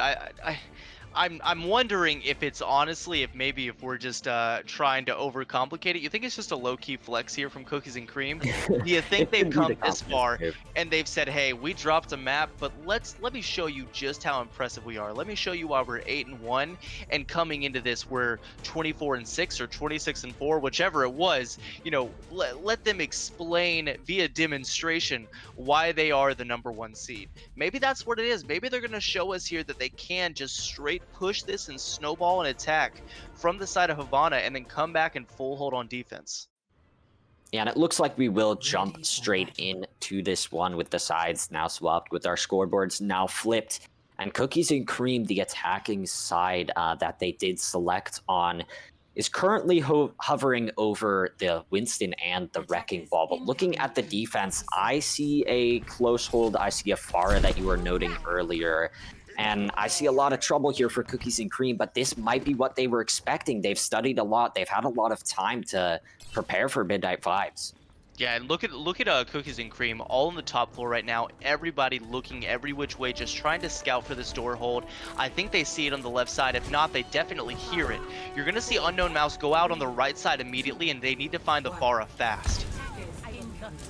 Now you see Love Somber going up onto this roof, the Bastion and the Widowmaker setup. That is crazy. And speaking of crazy, what a shot from Unknown Mouse, grappling up around the wall of the map and just landing the headshot instantaneously. Cookies and Cream collapse onto Midnight Vibes, and Unknown Mouse is just flexing at this point. Cookies and Cream, full steam ahead, full confidence in this series. I think that they have set the tone now. They are 2 maps in a row in the lead, and I mean, now they're on a Bastion Widowmaker attack. This is going great for them. I mean, it's exactly what we talked about for stopping that defensive hold, right? You bring out a Bastion, that's a ton of damage, then you force the Widowmaker like you talked about, gets the kill onto Love Somber, I'm sorry, it was King Legend on the Pharah, who was trying to hover above. That paves the way for the rest of the team to brawl forward, and now, look at what Midnight Vibes has to do with on the defense. The Bastion is right inside of the face of Small Pack of Fries. Yeah, Vanishing Trick comes out there from the tank line of Midnight Vibes. They did the good old disappearing trick, the good old main tank experience trick there, as Cookies and Cream storm forward into Objective B with a little contest coming out. Cookies and Cream have sent their Reinhardt all the way up to the top of the brewery. I mean, main tank is a great role. I appreciate your insta-Qs. I know you hate your life a lot more than I do. If you're playing comp as a main tank right now, it's not fun. And if you're playing against King Legend on the Widowmaker, it's not fun right now. Oh, yeah, 2 crazy headshots coming in now from the defensive Widowmaker. He makes it 3 as Flamigo is the Magician this time around. You see Super Saiyan disappearing just as quickly as the headshot and the Sonic Arrow landed true on him. Unknown Mouse now playing it very passive here as Cookies and Cream set up for an ultimate bank fight. And it's weird to see Unknown Mouse expect that aggression from the side of King Legend. I think he knows better, however. I think he is just playing safe. I want to see him move left here. I want to see Sigma. I want to see Super Saiyan stay with the Widow just to ensure that she constantly gets that shield. And you'll see him do that as she stages left. But King Legend knows where they're all at with that Impresight. The attacking Gravitic Flux goes on to the Widowmaker at the top of point B here, is now Cookie on the low ground adds in the configuration tank to the mix. They have the Impresight. Everything is opened up here for Unknown Mouse to land the headshots, and already has 2. Oh, those players are just so low. I don't think the Silent Rogue will get out. Yeah, Super Saiyan or Superstar gets the pick there. So many super players here from Cookies and Cream as they walk it into point B. Probably a contest coming through. No, I think Midnight Vibes knows better. Yeah, I think they definitely do know better, and this is where it gets fun for both of these Widowmakers. Once again, like we mentioned, this last bit of Streets phase opens up here. The line of sights are huge, and we're going to see the Widow 1v1 that we've wanted throughout the entire series from King Legend and Unknown Mouse. Unknown Mouse popping off on the McCree in the early games. Can he take it to King Legend's Widowmaker that we've seen do so well? I think that Unknown Mouse has been really on form here, but he has instantly gotten rid of. The Dragon comes through here from the defensive side. Midnight Vibes setting themselves up for maybe a close hold on point C. I've actually seen this before on different scenes of play. I believe it was Contenders on PC, but I believe, yeah, they're actually setting up for a hold right at the start of point C here, something very different. Well, I mean, look at how much space the Reinhardt takes away, and then Widow can continue to sit so far back with that line of sight. And with her tanks making that much space, she really just gets to shoot fish in a barrel walking out of the spawn doors. And this fight is going to start up pretty quickly. Midnight Vibes has to give up their positioning. Now they do get the trade back as King Legend had the advantage of the infra site, but Cookie still on this Bastion, still wreaking havoc here. He gets rid of two. There's no main support there for Wazaman. The Resurrect is definitely not going to come through here as they also get rid of King Legend. And now they can just walk it through the best defensive spot in the game because they got those early kills. I mean, what do you think the mindset of Midnight Vibes is right now? I think every fight they're like, okay, certainly he gets off the Bastion here. No? Okay, well, certainly after this fight he's off the Bastion. But instead continues making a tear forward, gets one with the tank ultimate. However, he's in the air, Flux meets a rock to the face. However, Mintic falling low on the Sigma, the shield comes out, the projected barrier not enough to save him. And Cookie once again just sitting back there behind his Sigma, to absolutely tearing through the side of Midnight Vibes as the Mercy falls. Silent Rogue not able to hold. She falls quicker than she got out there, and the rest of it's just, I mean, it's a story that doesn't have time to be told with how fast Cookie's getting these kills. Yeah, the kills continue to roll through. You see a few touches coming in from Midnight Vibes, but it is a 3-minute time bank on Havana Attack. Let me repeat that for you guys, chat. That is a 3-minute time bank on Havana. I would argue that this map is one of the hardest to attack in the game, and Cookies and Cream have just done it on Bastion Widow. You know, it reminds me a lot, if you can kind of relate, it reminds me a lot to Point 3 Rialto, right? That last little bit that you're trying to go through is just such a small choke. You have your avenues for flanks, but they're hard to navigate as well. Usually someone's watching them pretty well, and I think the same thing is for Havana here. That last point is so difficult to chew through, and you really have to fight tooth and nail for it, unless you have Cookie on a Bastion. And I mean, if it ain't broke, don't fix it. He's right back on it here on defense.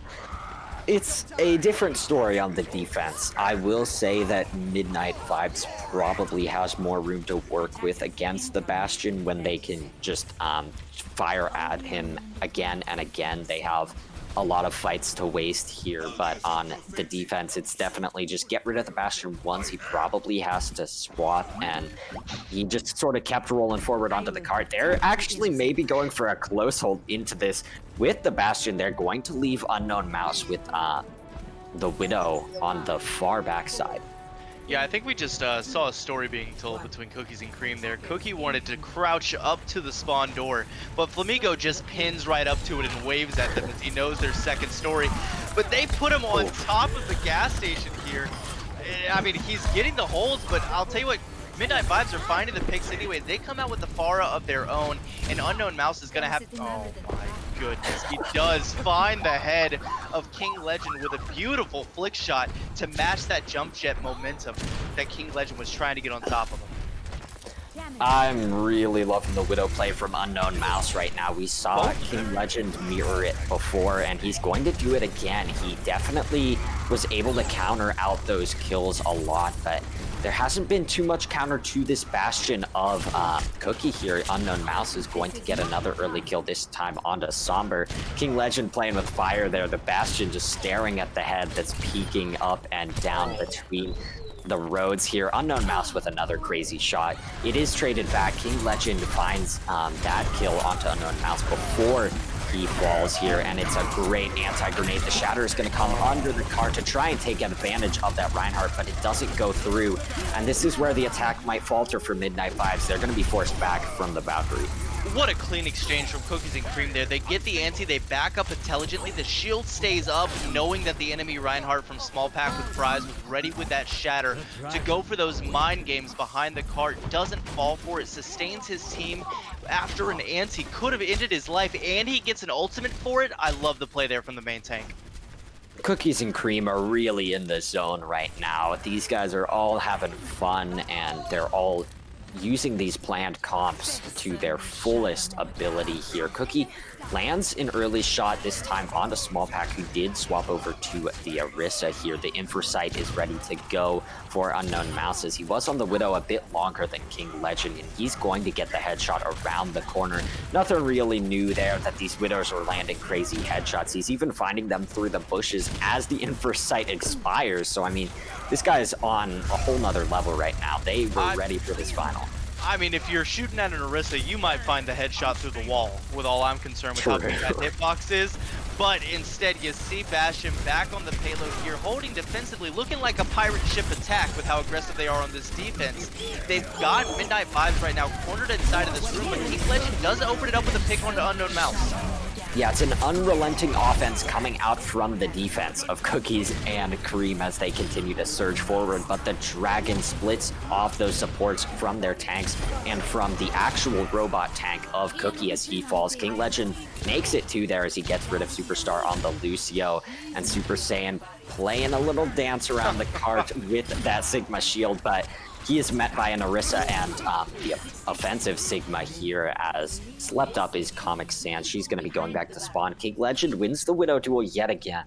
All it takes is one good attack here for for point A, and I think that's what Midnight Vibes might have found. It doesn't look like they're going to try and defend here, but maybe Flamigo has something up his sleeve as he wants to come out here right side. You gotta assume they're ready for something crazy. It's just been the vibes that Cookies and Cream have given off, and they find it with a 3-man Shatter. Yeah, no Reinhardt means that there's not really a deployable shield to absolutely block that Shatter. Flamigo dancing in celebration of his nice Shatter, and they do have an Infrasight to open up the next fight here. It's going to be overtime, and Midnight Vibes has to make these desperation swaps. Yeah, Unknown Mouse ready to match the Infrasight whenever he's ready to do so. They've got sighted King Legend now, so the Infrasight will come out. That's going to stop the Widow duel for the foreseeable future. I've got to assume that King Legend doesn't peek it. However, he does have the Sombra in his sights as well, but King Legend does take the duel and wins it. Yeah, King Legend with the alpha move this time around. The Gravitic Flux not going to gain it too much in terms of kills, but Superstar just sort of throws him out. Get down, Mr. President, on to the Bastion of Cookie. But that Bastion does fall. Unknown Mouse trades one back, but Love Somber is going to get two. They walk it forward into point B after overtime.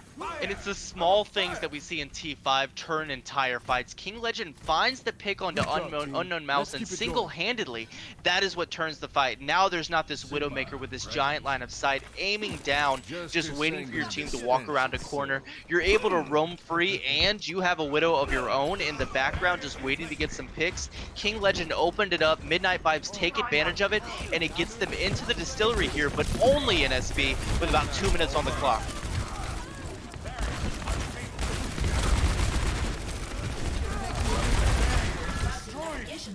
NSP, you with me?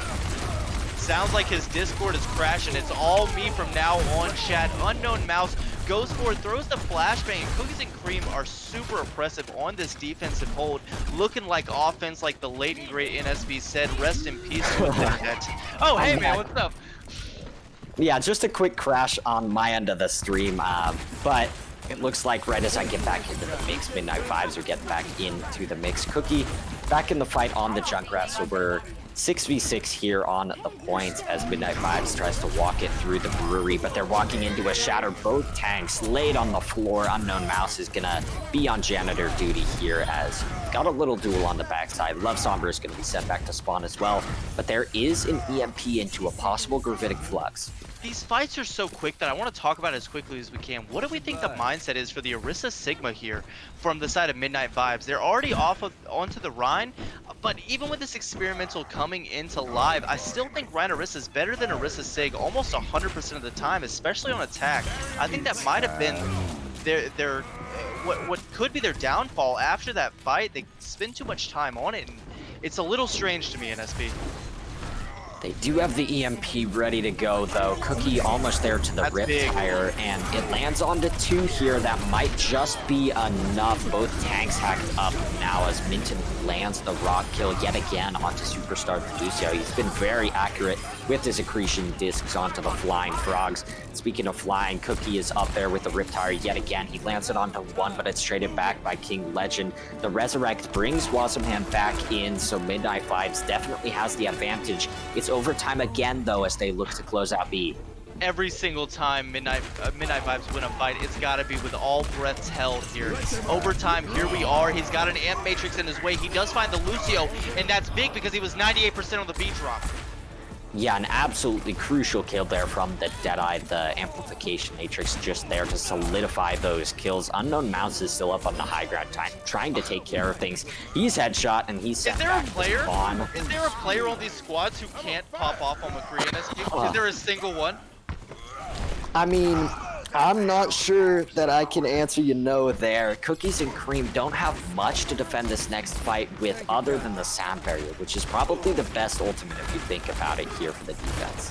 Yeah, it's gonna be their saving grace when you look at the Valk getting the ultimates up for the side of Midnight Vibes. The Shatter's gonna be online soon for Small Pack with Prize, only about 14% away right now. The High Noon's coming up as well. This could be it for Midnight Vibes. This could be their saving grace. However, they've got to work through this Flux first as it forces out the MO early. Yeah, the Flux into the Deadeye means that all of those players from Midnight Vibes have to quickly retreat, but again, Unknown Mouse is so clean with these shots. Both of these hit scans are popping off in this series, and it looks like Midnight Vibes is attempting to trade this one back. They may commit some ults, yes they do. A Silent Rogue attempting to keep their team in the mix here, but the kills are also rolling back in the red as King Legend drops a very far-range Deadeye there, doesn't find anything as Comic Sans does escape, but running back into the Flux is that Mercy. The damage comes through there to push them in yet another overtime, Unicorn. It's last fight. If I can, I want to see the tire from Cookie Production. Thank you so much. Here it is. He's been huge with them so far. Can it stop the attack in this overtime push? Kill the Immortality from no! Yeah, great work there to negate the value out of that tire, but Cookies and Cream are still storming forward. They still have other ultimates that they want to use in this fight, and they still have the player advantage in terms of respawns. Flamigo is swinging around on this Rhine despite being hacked, and Cookie lands 2 shots with the frag grenades, gets in his squats as Cookies and Cream. They send us to match point after a crazy Havana. A crazy Havana indeed. Cookies and Cream making sure that leg day is never over here on Havana at the last point. Making sure in overtime he still gets them in when he can. And speaking of getting it in, Cookies and Cream 1 map away as from your T5 finals. I mean, they've got to be riding high right now. Momentum definitely in their favor. However, we've seen a different Midnight Vibes than the one we just saw in Havana. We've seen the boosts on Midnight Vibes that can roll over and take momentum of their own. This has got to be the time to bring it back. You've got to hope for the reverse sweep here. And hey, I'm all for it. Make me watch 7 maps, make me cast it. I'm here for it. I'm here all night. I want them to be able to do it.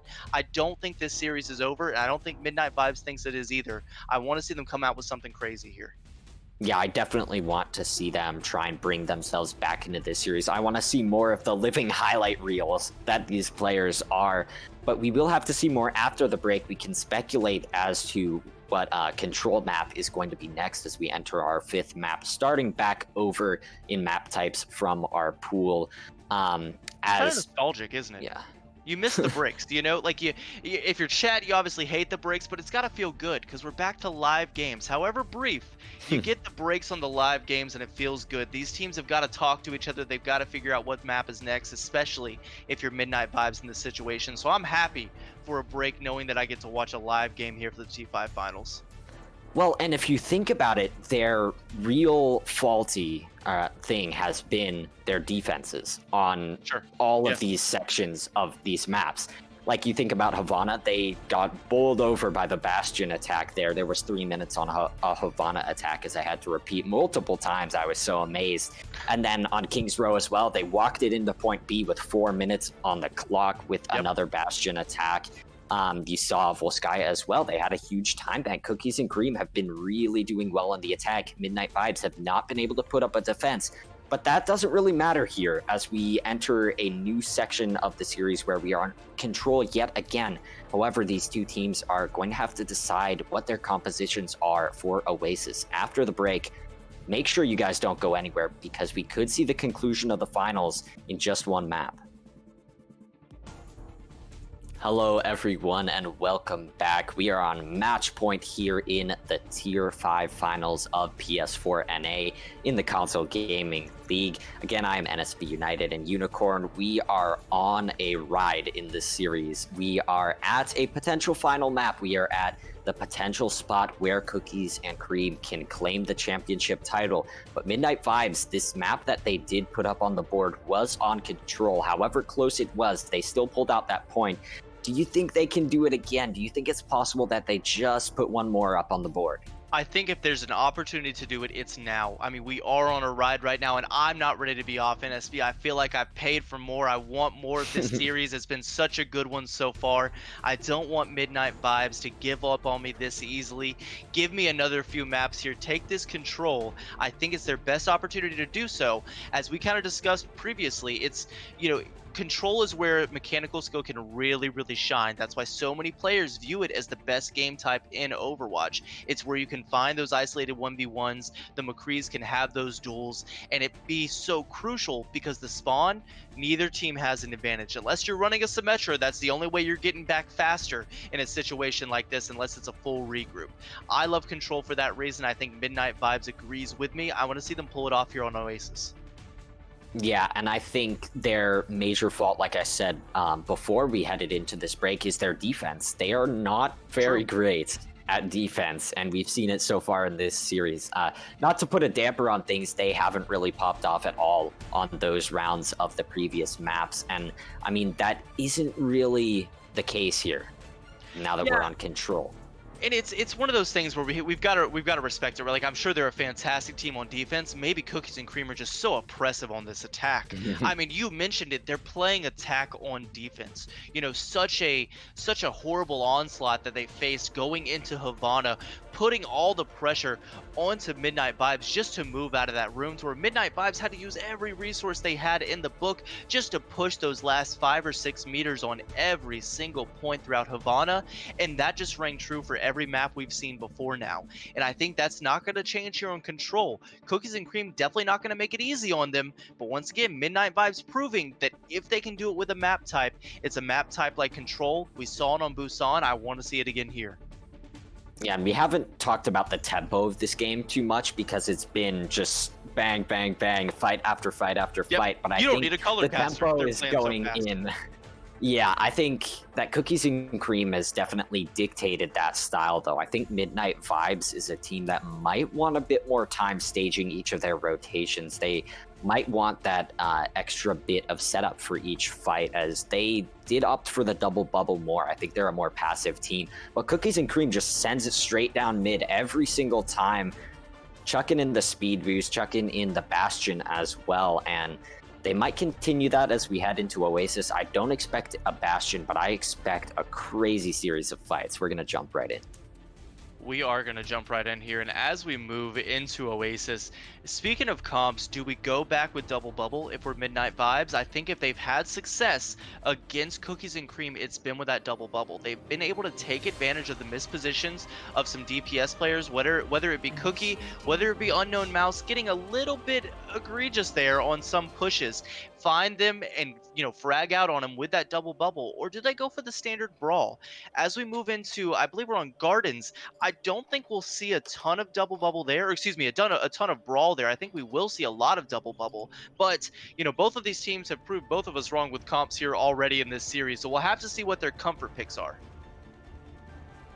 NSB look like he might be crashing again. It's you and I, chat. That's all it's ever been. That's all it's ever going to be. You don't have nobody else but me. So, here we are. Now, chat, we see here NSB save me. Hey NSB. Policies? Nope. Okay, bye NSB. Cookie on the Junkrat. You see the Rhine Sigma from the side of Cookies and Cream, Flamigo, and Super Saiyan. Back in it, you see the Rhine Diva, this time from Minton and Small Pack with Fries. That's going to be a little bit different as far as damage is concerned. I think Super Saiyan on this Sigma is going to be able to find the off angles, and that's going to put a lot more pressure from the side of Cookies and Cream onto this point that Midnight Vibes have to push against. But they do have the Sombra to really take advantage of the Sigma if he is isolated with a good hack. NSB, you back with me? I am, and while I'm struggling with my Wi-Fi issues, I think that Cookies and Cream is struggling to get out into the pressure of Midnight Vibes. However, Flamigo does go off the map, so that opens up more here for the team that has already claimed the high ground just a bit quicker. Midnight Vibes continues to take a lot of damage, but they do claim the objective. They stun up the members that they need to stun, get rid of Super Saiyan. Silent Rogue pushes their team forward into the mix. They do have some early ults as well. They do, and they took that high ground faster than I expected them to. That's the difference, once again, that Lucio makes. Cookies and Cream had the Lucio, but chose not to speed boost immediately onto the high ground. I wanted to see them do it with their superior damage. Love Sombra on this Sombra couldn't put out the same that Cookie and Unknown Mouse could, especially when you combine it with those biospheres that Sigma provides. However, they're going to try and push high ground this time, and they have some ults to work with. A Deadeye straight in the face of Midnight Vibes. The sleep means that there is no shield for Watsman. He does go down. Stun comes through. Love Somber is deleted out of existence as King Legend is firing around from this backside. There's not much to help out their front line, though, as Cookie drops in the Riptire. Again, just settling for a single kill. He follows it up with the kill onto the Baby Diva of Minton, and Cookies and Cream flip this one back after just about 50%. I'm getting deja vu, NSB. We've been here before. The back and forth starts 52 to 5 or 6 now, ticking upwards for the side of Cookies and Cream. They used most of their ultimates, but the tank ultimates and that nano booster coming online for Cookies and Cream. Speaking of ultimates across the board, you've got I almost said small pancakes. I like that more, but Small Pack with Fries has the Shatter ready. King Legend has the High Noon. He's opting to maintain the low ground now. Gonna contest and push forward, but no one there to really stop that High Noon as the Flux does come out from the opposition. I mean, as long as we're talking about pancakes and fries, we can talk about the chef. Chef Manzi adds in the nano boost, but he is deleted there by King Legend. Using that flashbang, fan the hammer. He gets rid of 3 there at the end of that fight. Make it 4 as he's just popping off for the cameras at this point. Back and forth, back and forth. They have an EMP this time to stabilize, though. I refuse to let you use my own misgivings when it comes to speech to segue into a player's name and popping off. That was huge, and speaking of huge, Midnight Vibes turn it, ticking upwards at 70% here. Now we're looking at the opposite theme. Cookies and Cream are going to push into it. They've got a beat drop, and the EMP comes out for Midnight Vibes, though the bomb is mixed with it, and Superstar falls, and he had the beat drop. Yeah, no sound barrier, no win. Cookies and Cream, they're going to be sent packing very quick, and that's actually kind of exactly what they want. They might be able to touch the objective now. It's going to be maybe a staggered engage a little bit, but they do have a bit of time to regroup and send someone to touch. They certainly do. Flamigo on this Wrecking Ball now. He's here and he needs to touch. He gets the disruption, but takes so much damage in the way. King Legend ends up finding the pick onto Cookie, and that's not good because the tire was about to be online and they sure did need it. Oh, the pin comes through. Unknown Mouse was right up in the face of Minton, but he didn't notice the nano boosted Rhine, and he didn't have much mobility as he was in the Deadeye animation. The kills come in blue yet again, and I think this is definitely where Midnight Vibes are thriving on these control maps. Wasaman gets rid of another there with the Biotic Grenade. The beam down damage from Love Somber is going to come through onto Flamigo, who is nearly ready to go with a minefield after that one fight on the Wrecking Ball. But that is going to be the first round going the way of Midnight Vibes, and it's their first step back into the series. It still is on match point, though. Cookies and Cream at any moment could flip this around. take away regular season, take away postseason, and hell, NSB, take away tiers at all. I think what you find throughout teams is if you have a team that's going to frag out on control, but loses on your escorts, on your 2CPs, it means that you found a really mechanically gifted team. You found a lot of role stars who can absolutely pop off on the sticks. However, the synergy just might not be there. The strategies might not be in depth enough for these other type of maps. And I think that reigns true for what we're seeing with Midnight Vibes. We've got a bunch of super inclined kids mechanically on the controllers right now popping off. However, it's not enough to deal with Cookies and Cream on these different maps. But when we get into a control map, we're seeing how much they really can do. Yeah, I'm loving it right now. They've got a different style coming in now. King Legend is still on this McCree, however, the rest of the team has swapped up nearly everything in terms of compositions. Cookies and Cream, though, they're going to take the high ground, and they're going to take this early rotation as Midnight Vibes tries to just play around with their food a bit on the objective before they make a real dive through with those tanks. Minton is slept. He's quite low as well, so they may be able to pounce on that player. However, they have no brig. Love Somber is gone though, so the trade's coming every which way. But again, these mechanical fights, these 1v1 style FFA point matches are definitely going to favor the team that seems to have a lot of those mechanically skilled 1v1 type of players. It definitely is. King Legend tries to get that flashbang over the shield of Flamigo, however, doesn't find it, but Small Pancakes sure will find it on that wrecking ball there. He's able to get it, and now he has the minefield. This is huge. I mean, they've got the minefield. You see Love Somber on the Echo here, and that's off of the Somber last map, and what was he playing just now, a Tracer? Yeah, I believe it was the Tracer. Yeah. However, Cookie on the Sombra, something very new. Something very different from what we've seen before. You see Cookie on the Sombra here, some huge hacks need to come out, but that's before Unknown Mouse finds one of the members of Midnight Vibes, and that's Love Somber on the Echo. Won't get to see too much of him now as he falls to the high noon. Yeah, you see Small Pack trying to roll around on this Hammond. He's hacked up right as he uses the minefield, but the DPS line continues to roll through. The Resurrect came in up on that high ground. There wasn't really anything to contest Silent Rogue as she got that Resurrect off. Brought Love Somber back in the mix. The pressure from those DPS was too much to handle. An early sleep comes out, so Midnight Vibes might be a bit scared as this next fight breaks out. Definitely, it'll get DM though. Not only that, it'll get body blocked from the side of Minton. We see him back in the game here for this control. And now you see the rest of Midnight Vibes want to take the high ground. This forces Cookies and Cream into a not so great position, especially with this Reinhardt. Yeah, speaking of that, Reinhardt, Flamigo does have a Shatter ready to go. The sleep comes in yet again. Chef Mancy has been really good on those sleeps. He also puts in the nano boost in this fight as the pin comes through. Capitalization takes Love Somber out of the mix. Shatter into Flux means a lot of damage coming through, and right as Midnight Vibes hits the ground, they are going to be sent back into spawn by Unknown Mouse. He's going to get rid of 3 as he cleans up this fight. Cookies and Cream finally taking control, but yet again, the advantage is on the other side. Back and forth like we expected, but however, it's later than Cookies and Cream wanted. They've got 88 against them right now as far as percentage is concerned. Midnight Vibes has defensive ults to work with. What I'd like to see from Cookie, instead of a super aggressive EMP, I want to see him get that beat drop out. Really force Waza to hold it for as long as possible until he's absolutely forced to throw it and then throw that EMP in response. I think that's exactly what they plan to do here. They use the rally to deter Midnight Vibes and maybe force Wazaman into a position where he just beats for tempo, where he just uses the sound barrier to engage with his squad. But the duplicate comes in. You have the self-destruct as well. Those go over the top, and now they drop in the Deadeye. That's 2 for King Legend here. Midnight Vibes just rolling through. Cookie uses the EMP there, but like nothing really comes out of it, and the point is flipped. It's going to be a last-second touch, if possible, even for Cookies and Cream.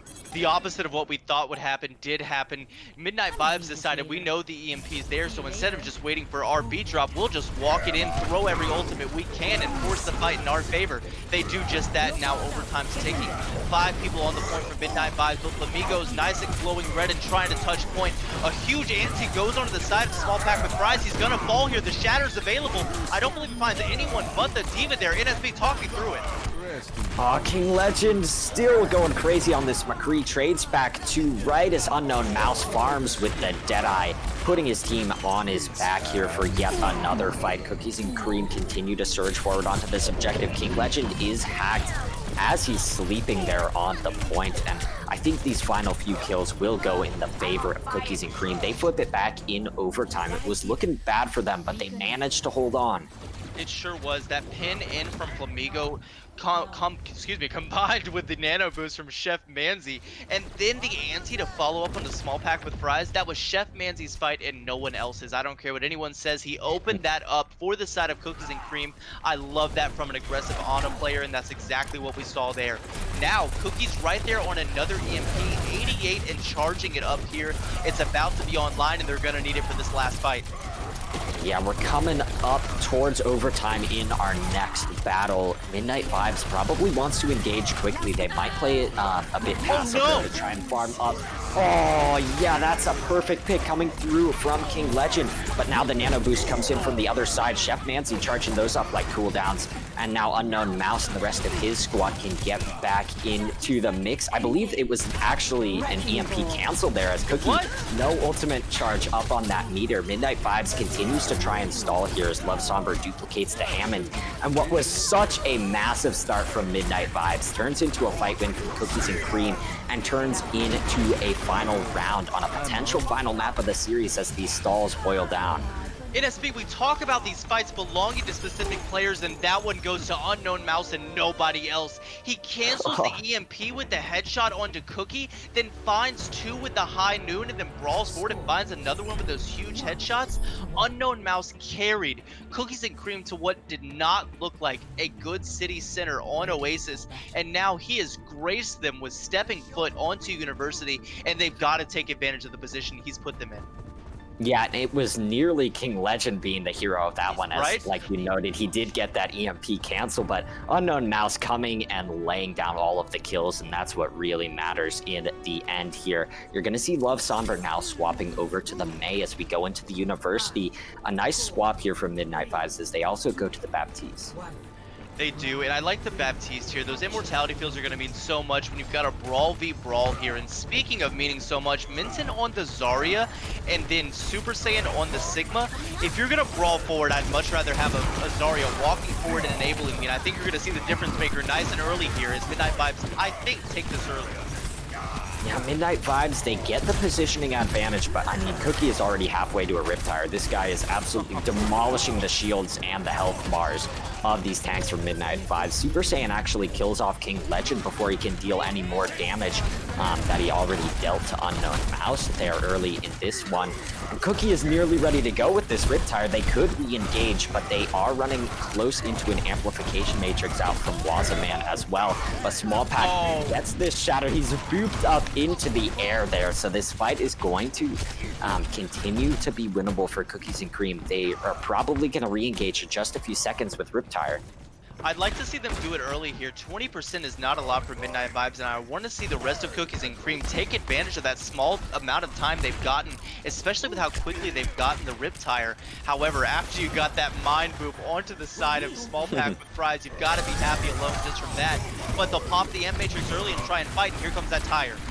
King Legend wrapping all the way around the backside there. It looks like he spots out Flamigo. The rest of the team pounces. He gets rid of Unknown Mouse as well. And Midnight Vibes roll forward yet again. They've started out every one of these control sections on the front foot, and they continue to do that as they're now at 50% here on the University. If they're on that front foot, that obviously Cookies and Cream is on the back foot here with nothing but a Gravitic Flux and a Shatter to work with. They're coming up on the high noon as well. They've got a beat drop soon, but I think they need to fight earlier than that. I don't think they have the time to wait, and I think they agree as they drop everything. Yeah, the wall comes through, and Flamigo is definitely in a world of hurt there. He has no shield left to go, but the stun comes through onto the Deadeye there. Unknown was in the middle of using that animation, and he gets cleaned up there by King Legend. You see the Blizzard on the back end helping Midnight Fives to continue this fight, but Cookie trades 2 back into the mix. It's a battle of the DPS yet again. We'll see who can clutch it out more here as the kills continue to roll through every which way. Man now taking things into his own hands. He's got a Reinhardt there to help him at just the right time. Midnight Fives hold on. There's only 5% left for Cookies and Cream to touch. They have a Shatter ready to go as well, though.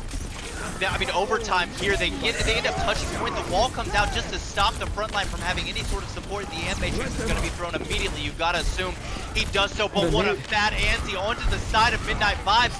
That's going to give the position of Cookies and Cream onto the point there, but Minton is still fragging out as King Legend finds the support with a high noon. Oh, they continue to roll forward in this fight. Cookie is nano boosted. He has a Riptire on the backside. He gets rid of both supports here as now Unknown Mouse is getting the kills with the Pulse Bomb. And they do turn this fight, Unicorn. It's an absolutely lost fight there for Cookies and Cream, but they clutch it out. It's so chaotic because these fights seem so definitive in one team's favor. And then once again, like we've seen throughout the whole series, Cookie comes in with the tire, Unknown Mouse gets the Pulse Bomb, Chef Manzi gets the absolutely devastating anti that forced them back in the first place for that whole point to open up for those DPS to pop off. I love that Cookies and Cream are not counting themselves out of this control map just yet. They want to end this series here. They can taste the T5 finalist position. They want those grand finals in their hands, and they're not ready to give up just yet. Oh, Superstar goes down early. No Lucio, so no real rotation power for Cookies and Cream, but they don't even need it. They can just burn the damage yet again. Cookie is up to another Riptire. He is killed off at the end of this fight, but Minton also having the Gravis sent back to spawn. It is. I mean, look at the old situation here for Cookies and Cream. This is exactly what Midnight Vibes had in their favor that led them to this 99-0 original hold. I mean, Chef Manzi gets picked immediately, and this is trouble, though. Midnight Vibes has got to come in here. They're going to have the Blizzard as long as they can keep Love Somber alive here. Oh, you see ultimates used at the start of this one by Wazaman and King Legend, and the kills continue to roll forward from those two, as well as Love Somber Minton on the Zarya as well. Beams down Flamingo before he can lay in the Shatter. You see the contest coming through at the last moment there as the Blizzard blocks off the doors. The pin gets rid of Super Saiyan there. Some ultimates are ready, but they cannot touch. Cookies and Cream barely loses out. Yet another control map. Midnight Vibes take themselves back into the series. It's 3-2.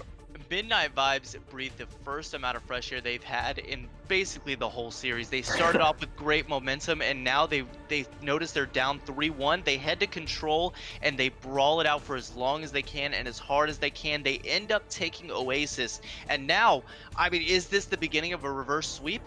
Could this be it? Midnight Vibes could take this. This could be the comeback story of the CGL season. It would be absolutely crazy if they come back, but two things I would want to note right here are actually maybe three. First off, the mental has to be sort of flagging right now for both teams. It is going to be a battle of who can keep their mental strong in these next few maps.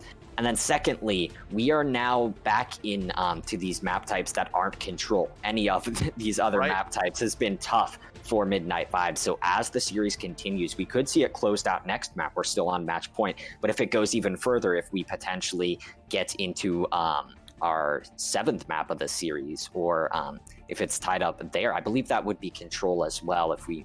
Or no, it would be Escort if we move on to map number 7. Yep. So that continues to be in the favor of Cookies and Cream if you look at their just attacking prowess on those types of maps. So two things that Midnight Vibes has to be very afraid of is the mental and Cookies and Cream being so good at these other map types. And I think if they're thinking about what they do next, they've got the game plan, right? They're flipping through the rule book right now, and they're like, okay, all we have to do is win the next two. We go to, or excuse me, win the next one. We go to map 7, then it's control. We dominate on control. We've got control hands down. Control's good to go for us. That's all we have to do is get to that last tiebreaker map of map 7, go into control, and they can take it. However, they have to go against an extremely formidable Cookies and Cream on every other map type that we've seen, absolutely dominate them. The points, Dina, I remind you, have not been close. NSB doing his best to come back here. Looks like a little bit more lag. Gonna disconnect from Discord real quick as he tries to come back in. In fact, I think it might be a good time. Let's head to a 2-minute break if that's cool with you, production, as we try and get NSB back, and both of these teams can discuss what map is next for them, as it's Cookies and Cream map pick now.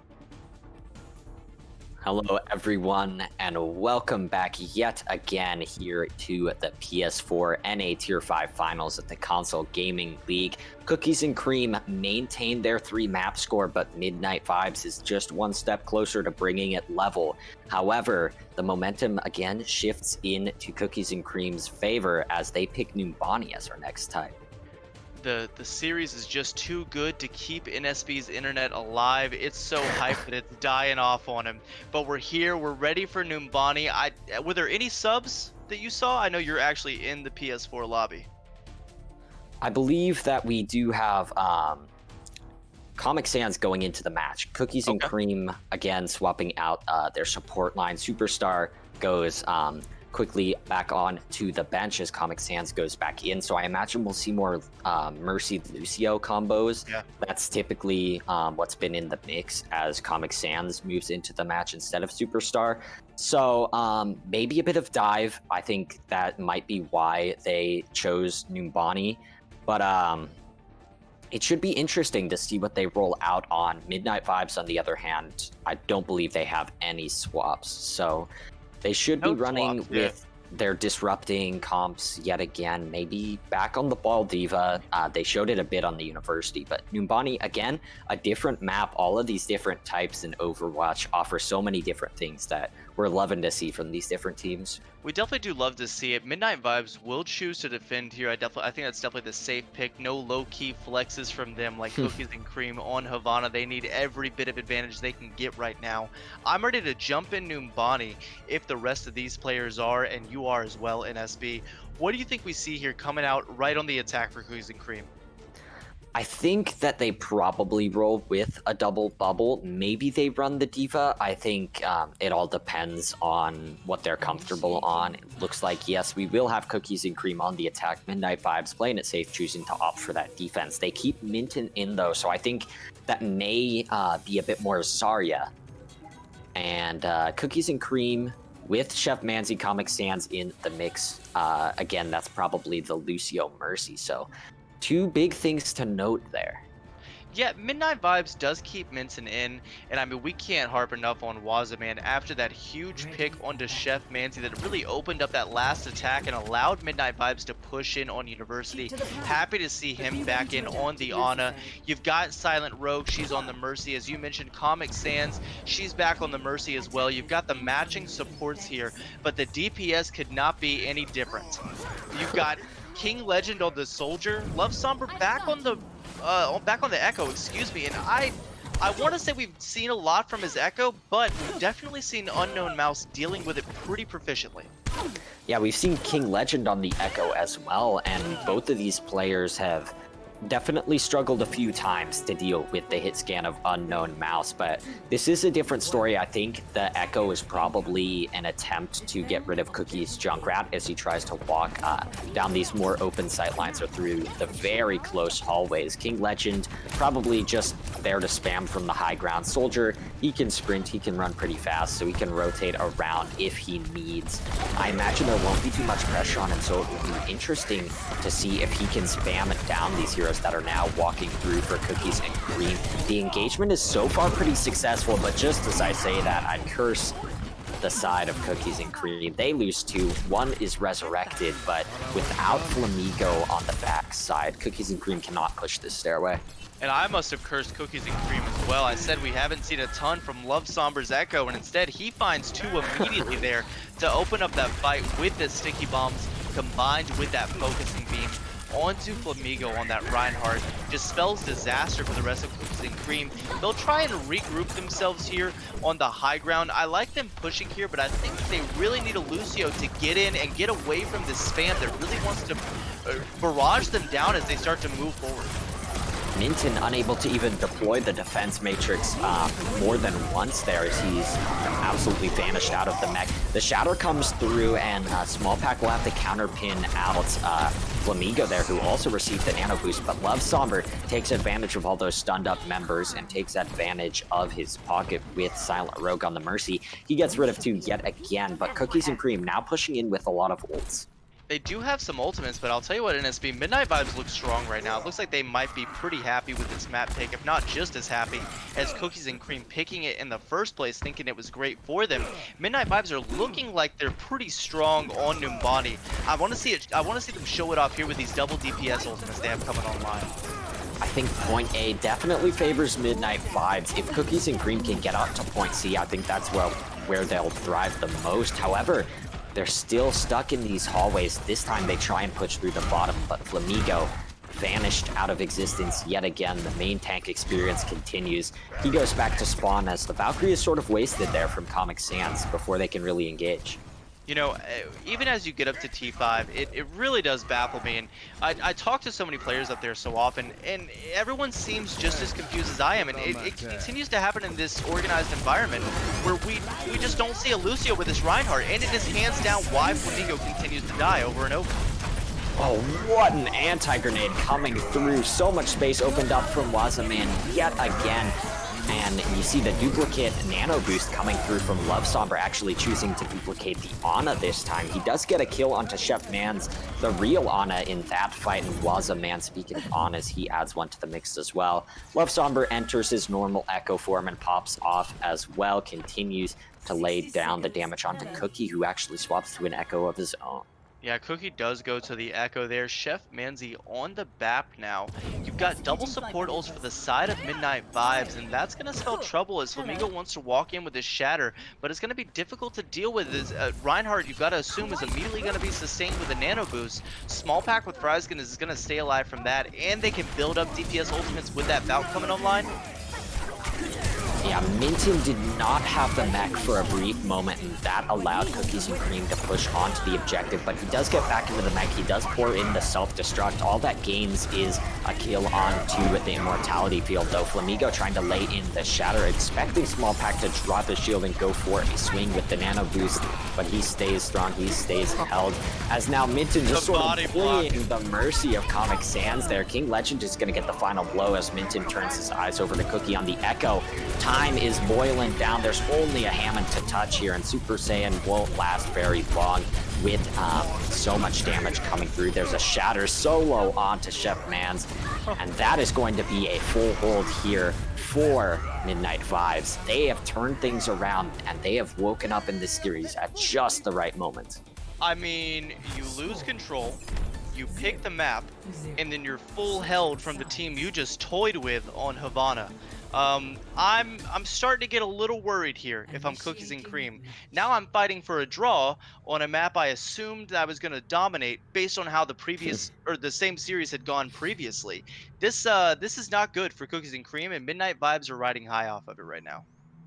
Cookies and Cream, definitely attack being their strong suit. It's going to be even more dangerous for them to have to come out off the defense and get a full hold when attack is really the thing that they hope the most out of. And if we go back to this mental stability for either of these sides, of course these players are going to be sort of wearing down, and their mechanical ability might begin to dwindle here towards these later maps of the series. And if Midnight Vibes can send it to a number 7, then it's going to benefit for them even more as they continue to just sort of roll through. Yeah, it's definitely the same. You know, as we talk about overtime in traditional sports, it definitely transcends here to esports. The mental to go through what is now, 6 maps of just non-stop, highest tier of gameplay that you see on console, and they just have to keep doing it over and over and over again in these organized environments. It definitely takes a toll on you. However, we're seeing Midnight Vibes, if anything, thrive off of it as they'll come out on the double projectile with the Hanzo Pharah. So many interesting matchups here as we look toward Unknown Mouse on the McCree trying to take out Love Somber in the sky. Cookie trying to get rid of any of these players on the low ground here, but the first kill goes the way of Unknown Mouse. King Legend unable to set up on the Hanzo. been able to claim those high grounds is Cookies and Cream have actually rotated around the bottom to maybe try and meet Midnight Fives as they move around the bottom as well. Oh, what a boop there as Chef Manzi is going to get rid of Love Somber. The Pocket Mercy has nowhere to run, but still a nice little show there as Flamigo takes a dip. Yeah, thankfully for the side of Cookies and Cream, they're able to frag out on the other side of the map because it could have spelled trouble there as Flamigo took a dip into the rest of Numbani there as he fell off, courtesy of Love Somber on that Pharah. However, it's enough for Cookies and Cream to hold for now. Cookie immediately building up on that Shatter, however, it's all Unknown Mouse right now coming up on this high noon.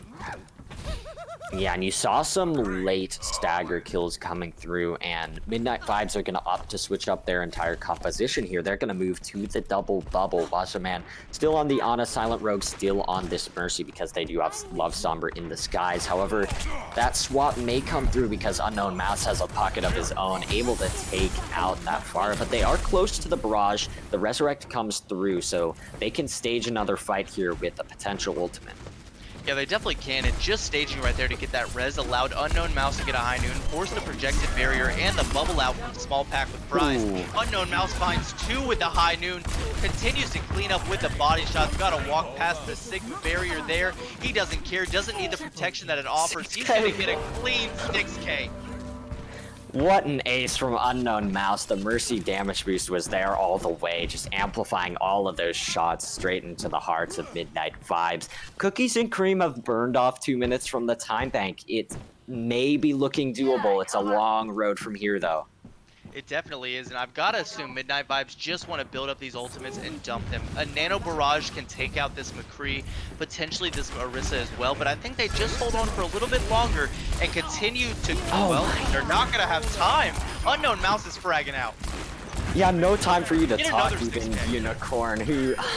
Yeah, he can get another 6K for all we care. It's only those support ultimates used in this fight for Cookies and Cream, so it's relatively good for their economy. Midnight Vibes still not stacking up to a crazy big ultimate fight as Love Somber actually abandons the barrage in favor of the Hanzo. That's something that I honestly wouldn't criticize too much. I think he would just get shot down by Unknown Mouse yet again. Some of the best series to cast are the ones where you almost don't have time to be a color caster with how quick the fights are and how good they are to watch. I love it here, but you see Love Somber staging up high ground. Cookie has the tire ready. I think Midnight Vibes is just waiting to dump bolts here. Oh, Love Somber playing with fire there. He's peeking through the sightline into a Junkrat. The Nano Boost comes in. You've got the tire on the backside that gets rid of King Legend, but trades every which way. The Resurrect is going to bring the advantage in Midnight Five's favor, and now they're finally pushing forward with a lot of confidence here. Love Somber trades one before he does fall to Unknown Mouse, and this McCree duel continues. You've got the Winston of Small Pack making so much disruption here. There goes the Sigma, and this could be it here for Midnight Vibes. They've gotten the kills that they need to actually get onto this objective. The question is, can they get these last few ones? King Legend can. He gets rid of both the Mercy and the McCree. He gets a headshot as well, and I think Midnight Vibes could be sending us to a 7th map. 5 kills from King Legend as he continues to lay in the headshots. Overtime is active, and he makes it 6. He What makes a it 6. way There's nothing that to go Cookies and into Cream map can 7. do. I can't believe it. Nothing Cookies and Cream can do with King Legend up there on the high ground on that McCree. Unbelievable.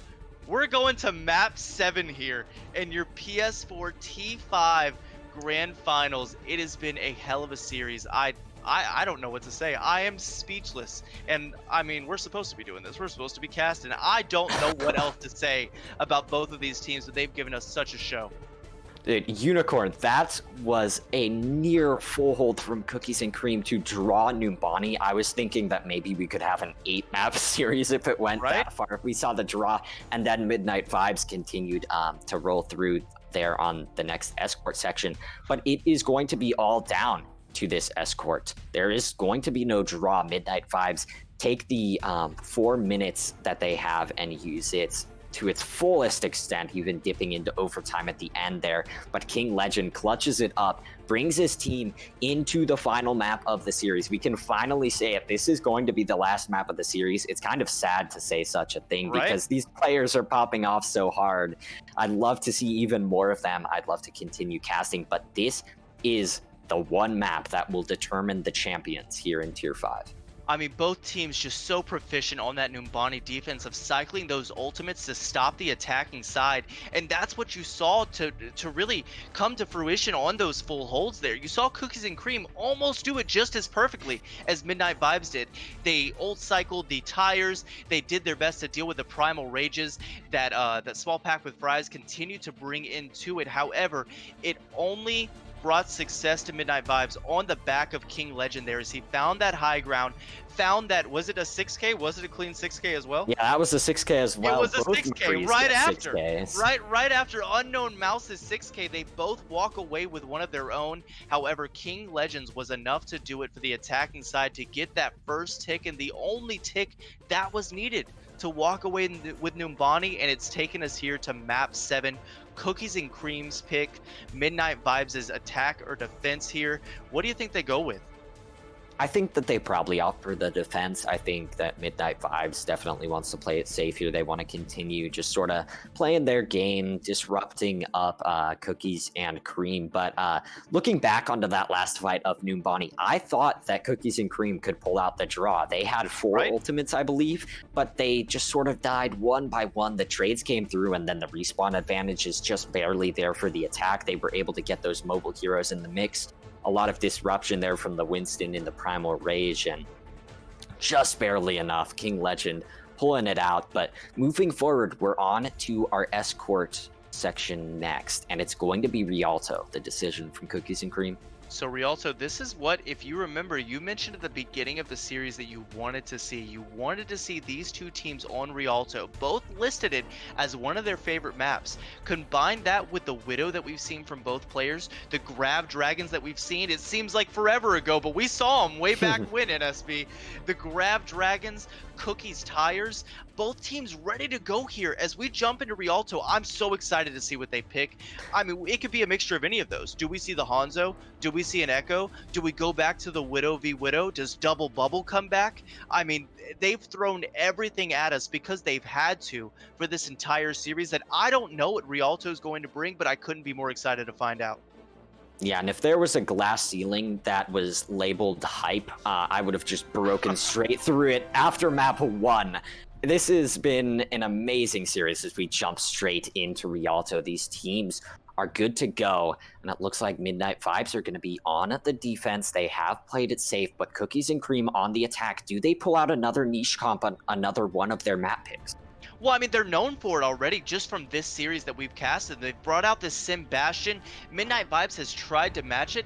I'm not sure if they go for a spawn hold, but we do see Cookie on the Bastion already. However, he'll be doing it on attack here. Midnight Vibes opt for the more standard McCree and Hanzo, but they're doing it without Minton on a Zarya.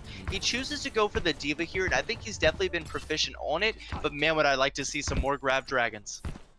I am scared of Cookie on the Bastion right now. I do not know if Midnight Vibes can deal with it. In all honesty, this is just a 50-50 shot if either one of these teams can win this first battle. And then from there, if Cookies and Cream can maintain their momentum like they did on Ivana, they can put themselves back in the huge advantage that they had while they were up 3-1.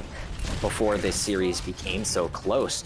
A lot of early shots coming in as Unknown Mouse back on this Widow. And not only that, but this is where Midnight Vibes can really prove us and the rest of chat wrong here. We've talked about their defense and how it's been a little bit lackluster throughout this series. This is where they have to turn it around. It's their only opportunity left. But instead, Unknown Mouse finds a pick onto King Legend, and he's not in res territory. This is the start that Cookies and Cream want. They send the pin all the way downtown. Love Sabra trades one back, but I mean, this is all in Cookies and Cream favor. They are going to capture point A within a minute. I will guarantee that one. These 3 left for Midnight Vibes have to retreat. King Legend is now on the Pharah, but they can't really contest. I think that they probably shouldn't commit these ultimates. However, they open up the fight with 1 pick. They make it to a small pack. Does get the fire strike on the Super Saiyan. He pings into the backside, and he proves me wrong. He proves that Midnight Vibes can also set the tone in their favor on this map. They forced Cookie off the Bastion, so I mean, they've weathered the storm for now, but there's still almost 3 minutes in the bank. Cookie finds the only detriment to running the Bastion, and that's having Wazo on the enemy team as the Ana builds up the fastest nano boost I've seen in a while, ends up handing it to Small Pack with Fries, and man does he deliver with a 3K and then the pin onto the Mercy. That is the only reason that Midnight Vibes was able to hold here, and now a great position on defense. King Legend going to have a lot to contest here as Cookie has this Infer Sight ready to go as he's the Echo in the skies, ready to take care of the Pharah. But Unknown Mouse caught off guard. King Legend finds that kill, and it looks like Cookies and Cream have to retreat yet again. They do use the Valkyrie as they get a pick back in their favor. The Shatter comes through, but it's blocked. Frame perfect there. You see ultimates committed both ways yet again. The Shatter comes through right as Small Pack is dropped from the Gravitic Flux, but kills roll through in red. Now Cookies and Cream continue to surge forward, mostly on the back of Cookie here as he gets his third of the fight, I believe.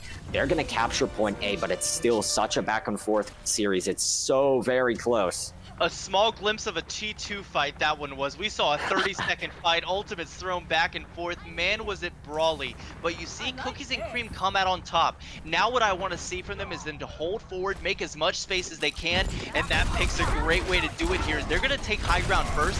If they can hold this solidifies streak phase for them for the entirety of it.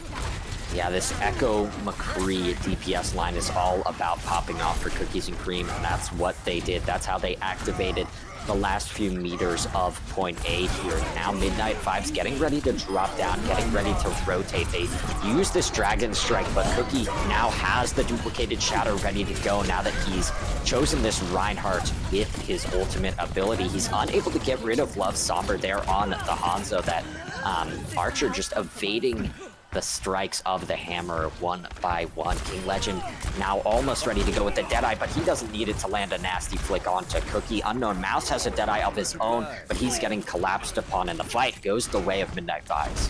So difficult for Cookie to play this Echo with King Legend on this McCree. Every single one of these DPS players is so proficient on this hero, and it's devastating for any side of a bird in the sky here.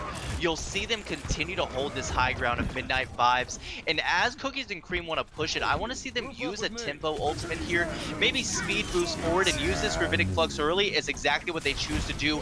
It finds 3 members, but it's immediately going to be sustained by Wazaman as he throws the nano early. Yeah, great charge of the nano boost yet again. The Shatter is blocked and he drops in his own. Small Pack with Fries with a small alpha moment there. Definitely not small as he gets 2 kills into the mix. And these main tanks have just been bopped over and over in this series, but they are putting in some big plays of their own. Small Pack with Fries putting the team on his back for a moment as they boiled down to 2 minutes on this point in defense.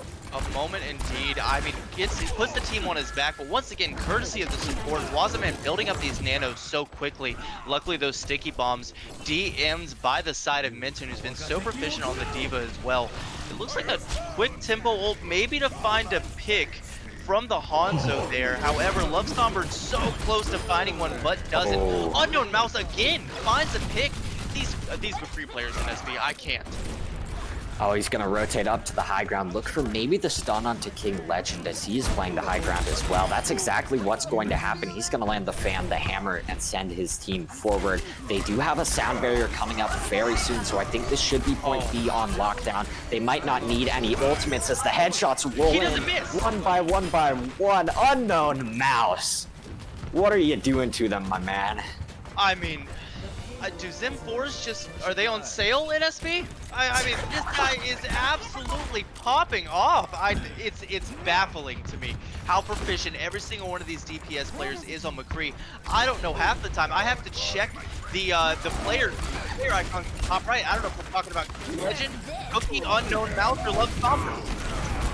Oh, the bomb shatter combo looking to come in. The shatter actually misses there as Minton didn't launch the self-destruct all the way into the back, but it still finds one. Superstar, however, is resurrected and he has this sound barrier ready to go. Flux into Deadeye. Both of those ultimates are going to claim one. Flamigo has the anti applied to him, but he doesn't really care as he can surge forward yet again. They've saved the sound barrier for the final fight here on point C.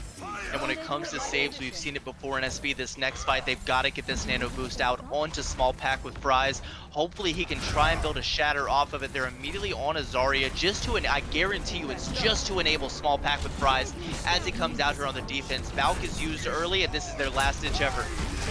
Love Somber over on the side, trying to get some damage done, but he's opened up to the Earth Shatter there. Small pack with Fries won't even get the nano boost. Unknown Mouse is going to continue to lay down the damage, as well as Cookie on the Echo here.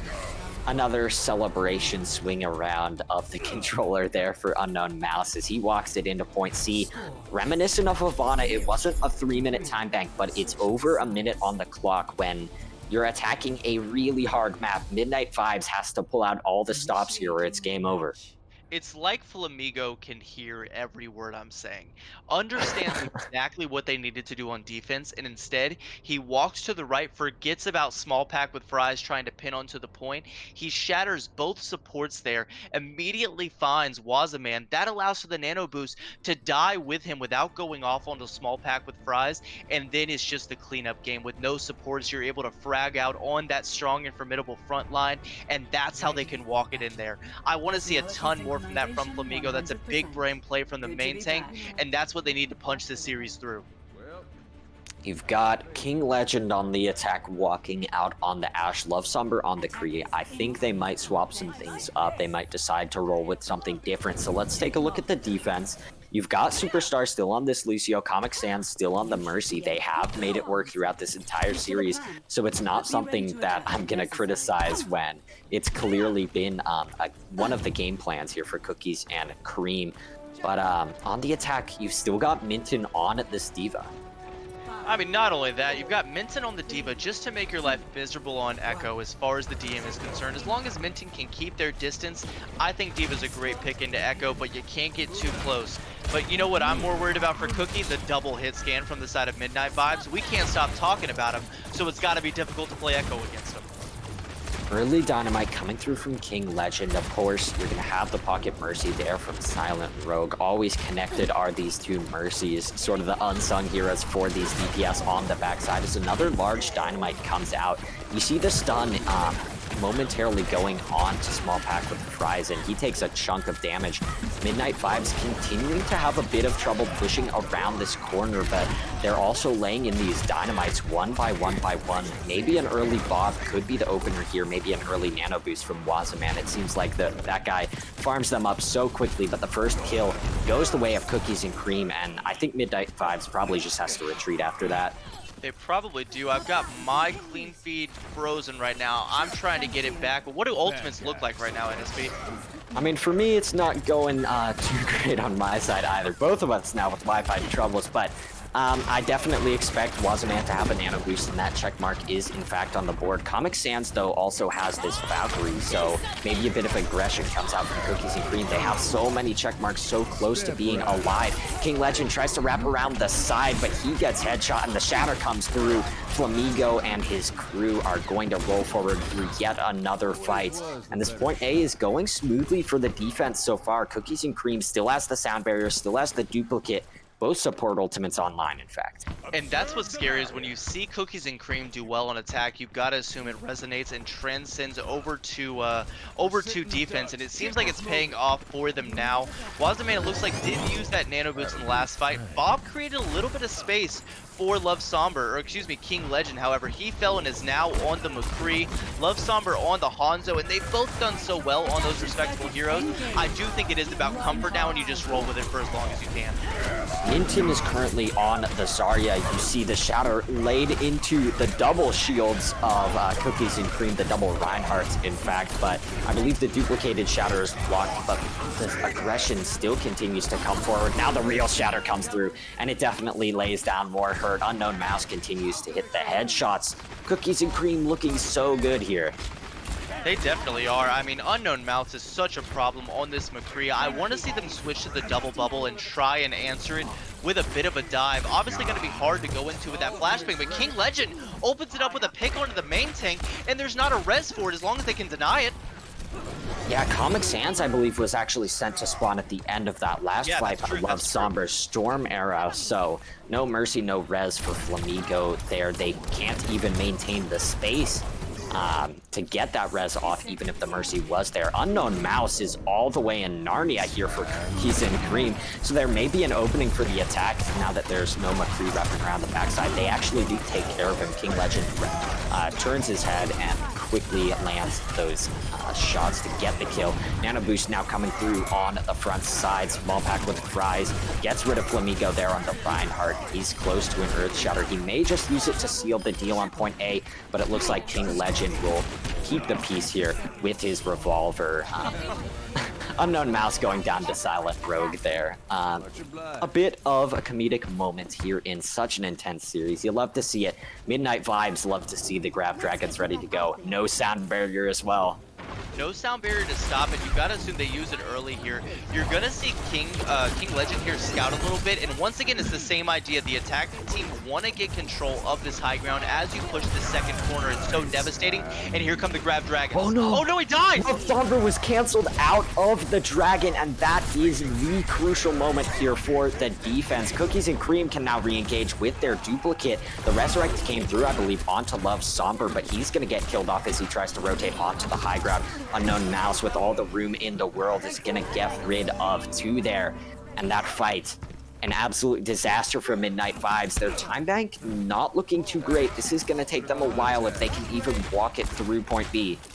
So important that Love Somber falls. There's such a huge pick from the side of Super Saiyan.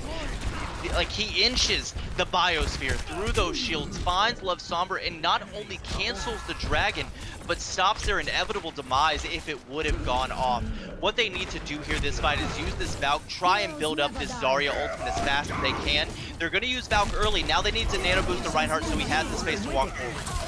Yeah, Flamigo attempted a drop down shatter there on the Reinhardt, but Cookie is going to duplicate onto the Reinhardt as well, and it looks like the worst time for me to have my feed go blank this time is in the middle of the fight. Unicorn, walk me through this Cookies and Cream offense, because it looked like it was going pretty good at the start. Well, like you said, Cookies and Cream playing offense on defense here. It's just the Unknown Mouse show as he's back at it again with another high noon.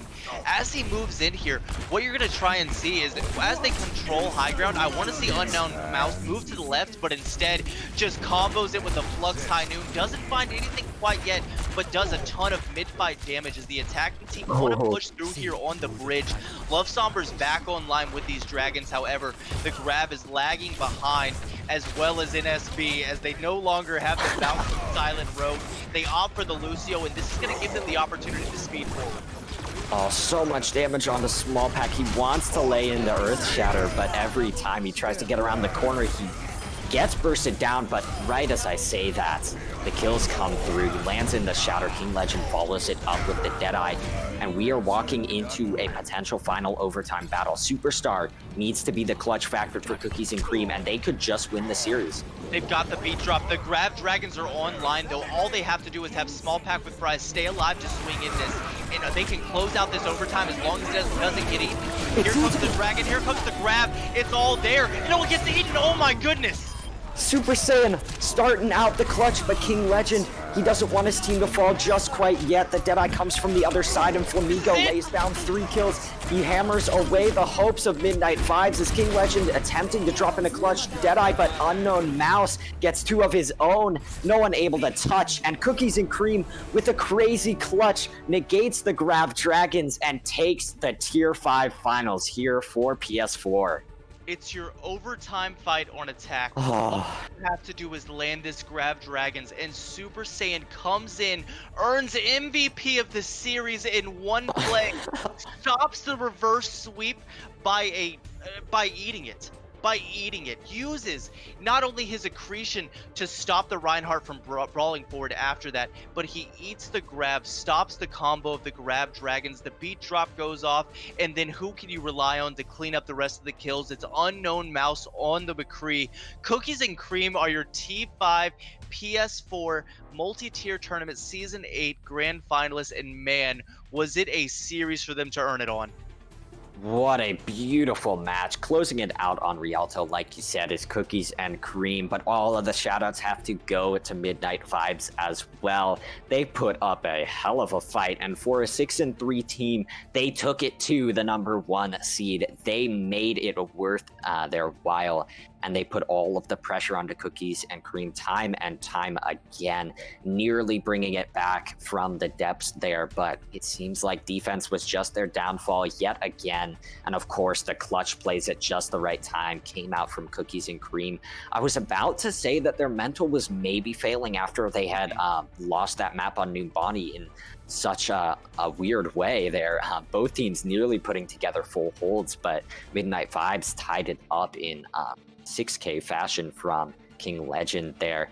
And just when you think they might be down and out, Cookies and Cream brought themselves back into the series to stop that near reverse sweep, like you said. Midnight Vibes coming back from the 3-1 to tie it 3-3, yep. But they couldn't close it out, and Cookies and Cream are the clutch winners here in the finals. And I mean, you can't be. I'm honestly, I'm not done praising Midnight Vibes. Obviously we're gonna Cookies and Cream, but I mean, think about it. You come in as the #2 seed. You're 6-3 on the record for the season, and then you make the #1 seed. Not only work for it, but dig deep and go all the way to map 7. And even then, map 7 is close. Without that eat, I don't care what anyone says. They take Streets phase, and then we're down to the same situation in point 3. Maybe they get a hold there, but Super Saiyan on that eat stopped the whole series in its tracks and stopped Midnight Vibes from taking the finals. Cookies and Cream so well deserving here, played their butts off as well as Midnight Vibes, but we've got to talk MVP, and man, I don't know if there's been a series with a harder discussion to have. I mean, we can talk about Unknown Mouse clearing up the kill feed on his own, but then there's King Legend, and if Midnight Vibes would have won, it would have been him. But I mean, then there's the supports. There's the main tank. I mean, I don't know. Walk me through where your head's even at for an MVP, because I don't even know where to start. Unicorn, I've said this a few times before, but here I actually am being serious. I would love to give MVP to every single player who even showed up for a single map in this lobby. We saw some substitutions coming back and forth from either side. But even those players that didn't play the entirety of the 7 maps also popped off. I mean, if I could give MVP to just all of the team from either side, I would do it. But of course, that's not how the things work here. So I think I would have to boil it down probably to Unknown Mouse. I think that it was very, very close between both of these teams, but Unknown Mouse might just pull it ahead. I mean, so many times that we saw Unknown Mouse pop off on that McCree, and you know what might be the best option here is, instead of deciding for ourselves, why don't we bring a member of the winning team on, and they can tell us who their MVP on their team is. Production, I heard you say the words. Who do you have for us to interview? Is it our pick? I believe we'll probably be going to an intermission here before we decide our interview, but we will be coming back with a live discussion with one of our winners here from Cookies and Cream.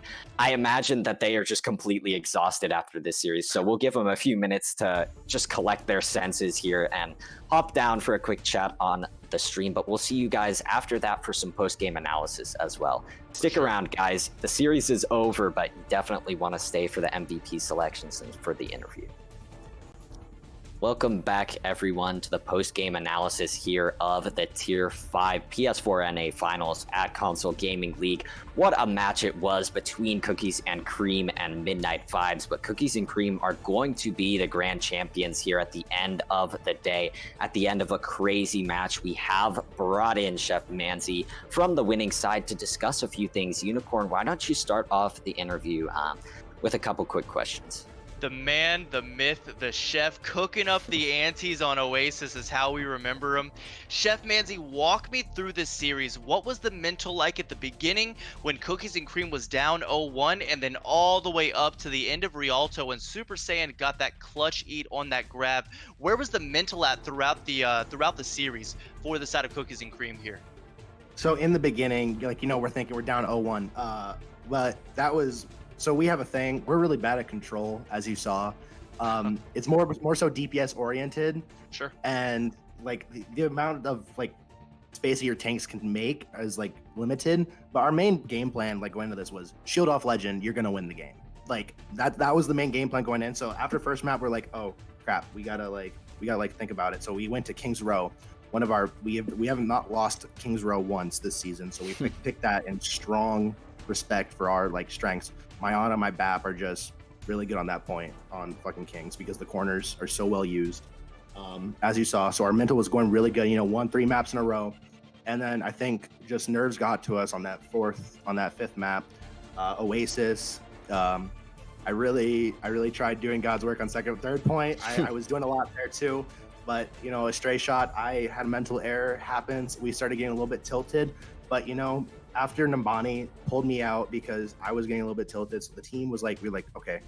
During that break, we were like, guys, we need to calm down, just go back to what we were doing on our game plan, which was enable Mouse and Cookie as much as possible and just disable what Legend can do on any flank.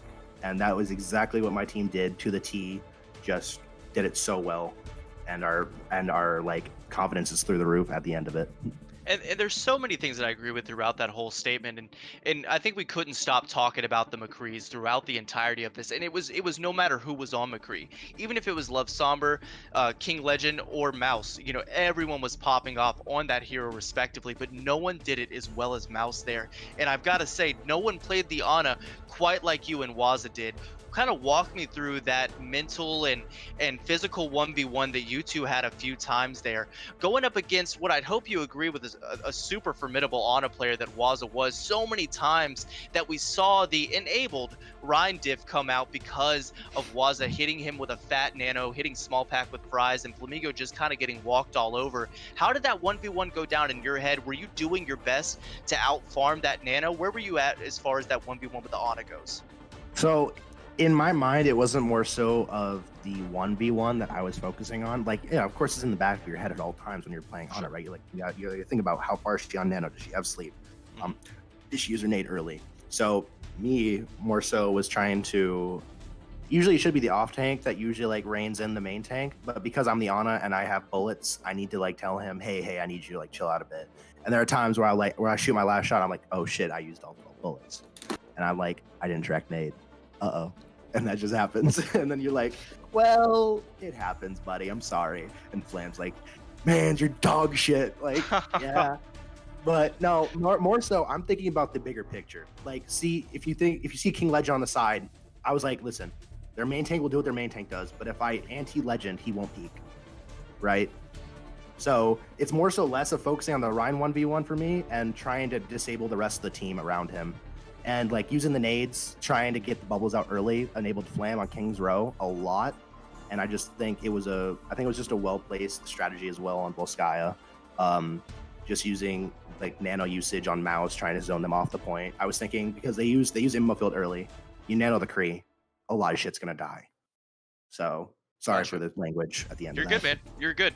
Totally understandable. Riding high off the dub. I get it. However, I mean, talking about those nanos there and the antis that you mentioned onto Legend there, was it really so much of a strategy that you and the rest of Cookies and Cream went through where you were comfortable committing such critical resources to him nonstop just to disable him from popping off throughout these fights? If you watch the maps, I definitely was. It was the game plan I had before the game started, and I reiterated it before every map. Hey guys, shield off Legend and put all your resources into him because he's the only one killing all 6 of us every fight. Gotcha. Well, I mean, I'll small tell packs. I will give respect to Small Pack, Mitten, and the rest of the team though, because they when Legend was popping off, they popped off as well. No disrespect, of course. Legend is just a fucking monster on the stick. I think we can all agree that if you see a DPS popping off, you can't count out the main tanks and the supports that are enabling him to do so by making space or providing those nanos like you did so well to Mouse throughout that series. Once again, Chef, congratulations from NSB, from myself, Head Rammer on production, the rest of chat. Well deserved on this T5 finals. Any shout outs you want to give before we head out here? Yeah, I got 2 actually. So I am a caster for, I mean, I don't know if you like other tournaments being like said, but like a small little tournament that tier 5 does, like just for like tier 5, tier 4. Actually, Every player can join. You're given a team, and it's good for you. It's called the Cora Cup. People come join, and please follow my friend, twitch.tv/walnuttail. He's almost at 400 followers. Please help him get there. All right. Fair enough. Well, hey, Chef, congratulations once again, man. Super well played on that Ana. Something for us to all go back and VOD review and learn a few things off of. NSB, you want to see us out, man? Few things before we close out this one. Of course, we want to plug the last stream of this CGL season. It's going to be the PS4 Tier 6 final. So one step above Tier 5, of course, you have Tier 6.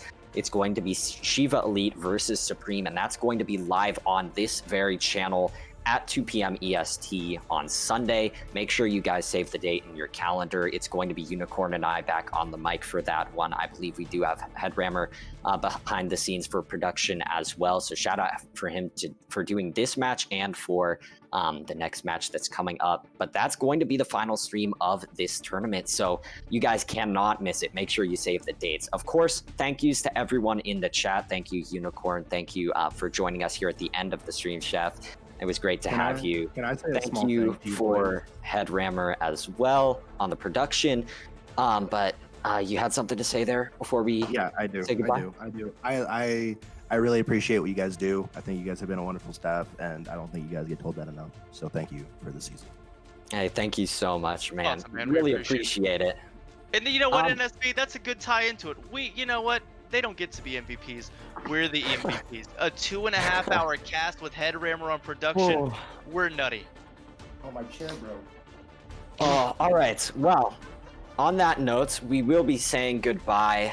Make sure you guys get some rest. It is quite late in the night for some of you, I believe. So make sure, again, save the date for that Tier 6 final. But we will be saying goodbye for tonight. This was the Tier 5 finals here in PS4 NA. Between Cookies and Cream and Midnight Fives, Cookies and Cream pulling out the clutch victory in the end of the 7-map series. That's going to be it for us. Make sure you guys are staying safe out there in chat. Make sure you guys are being nice to each other. And we'll see you later.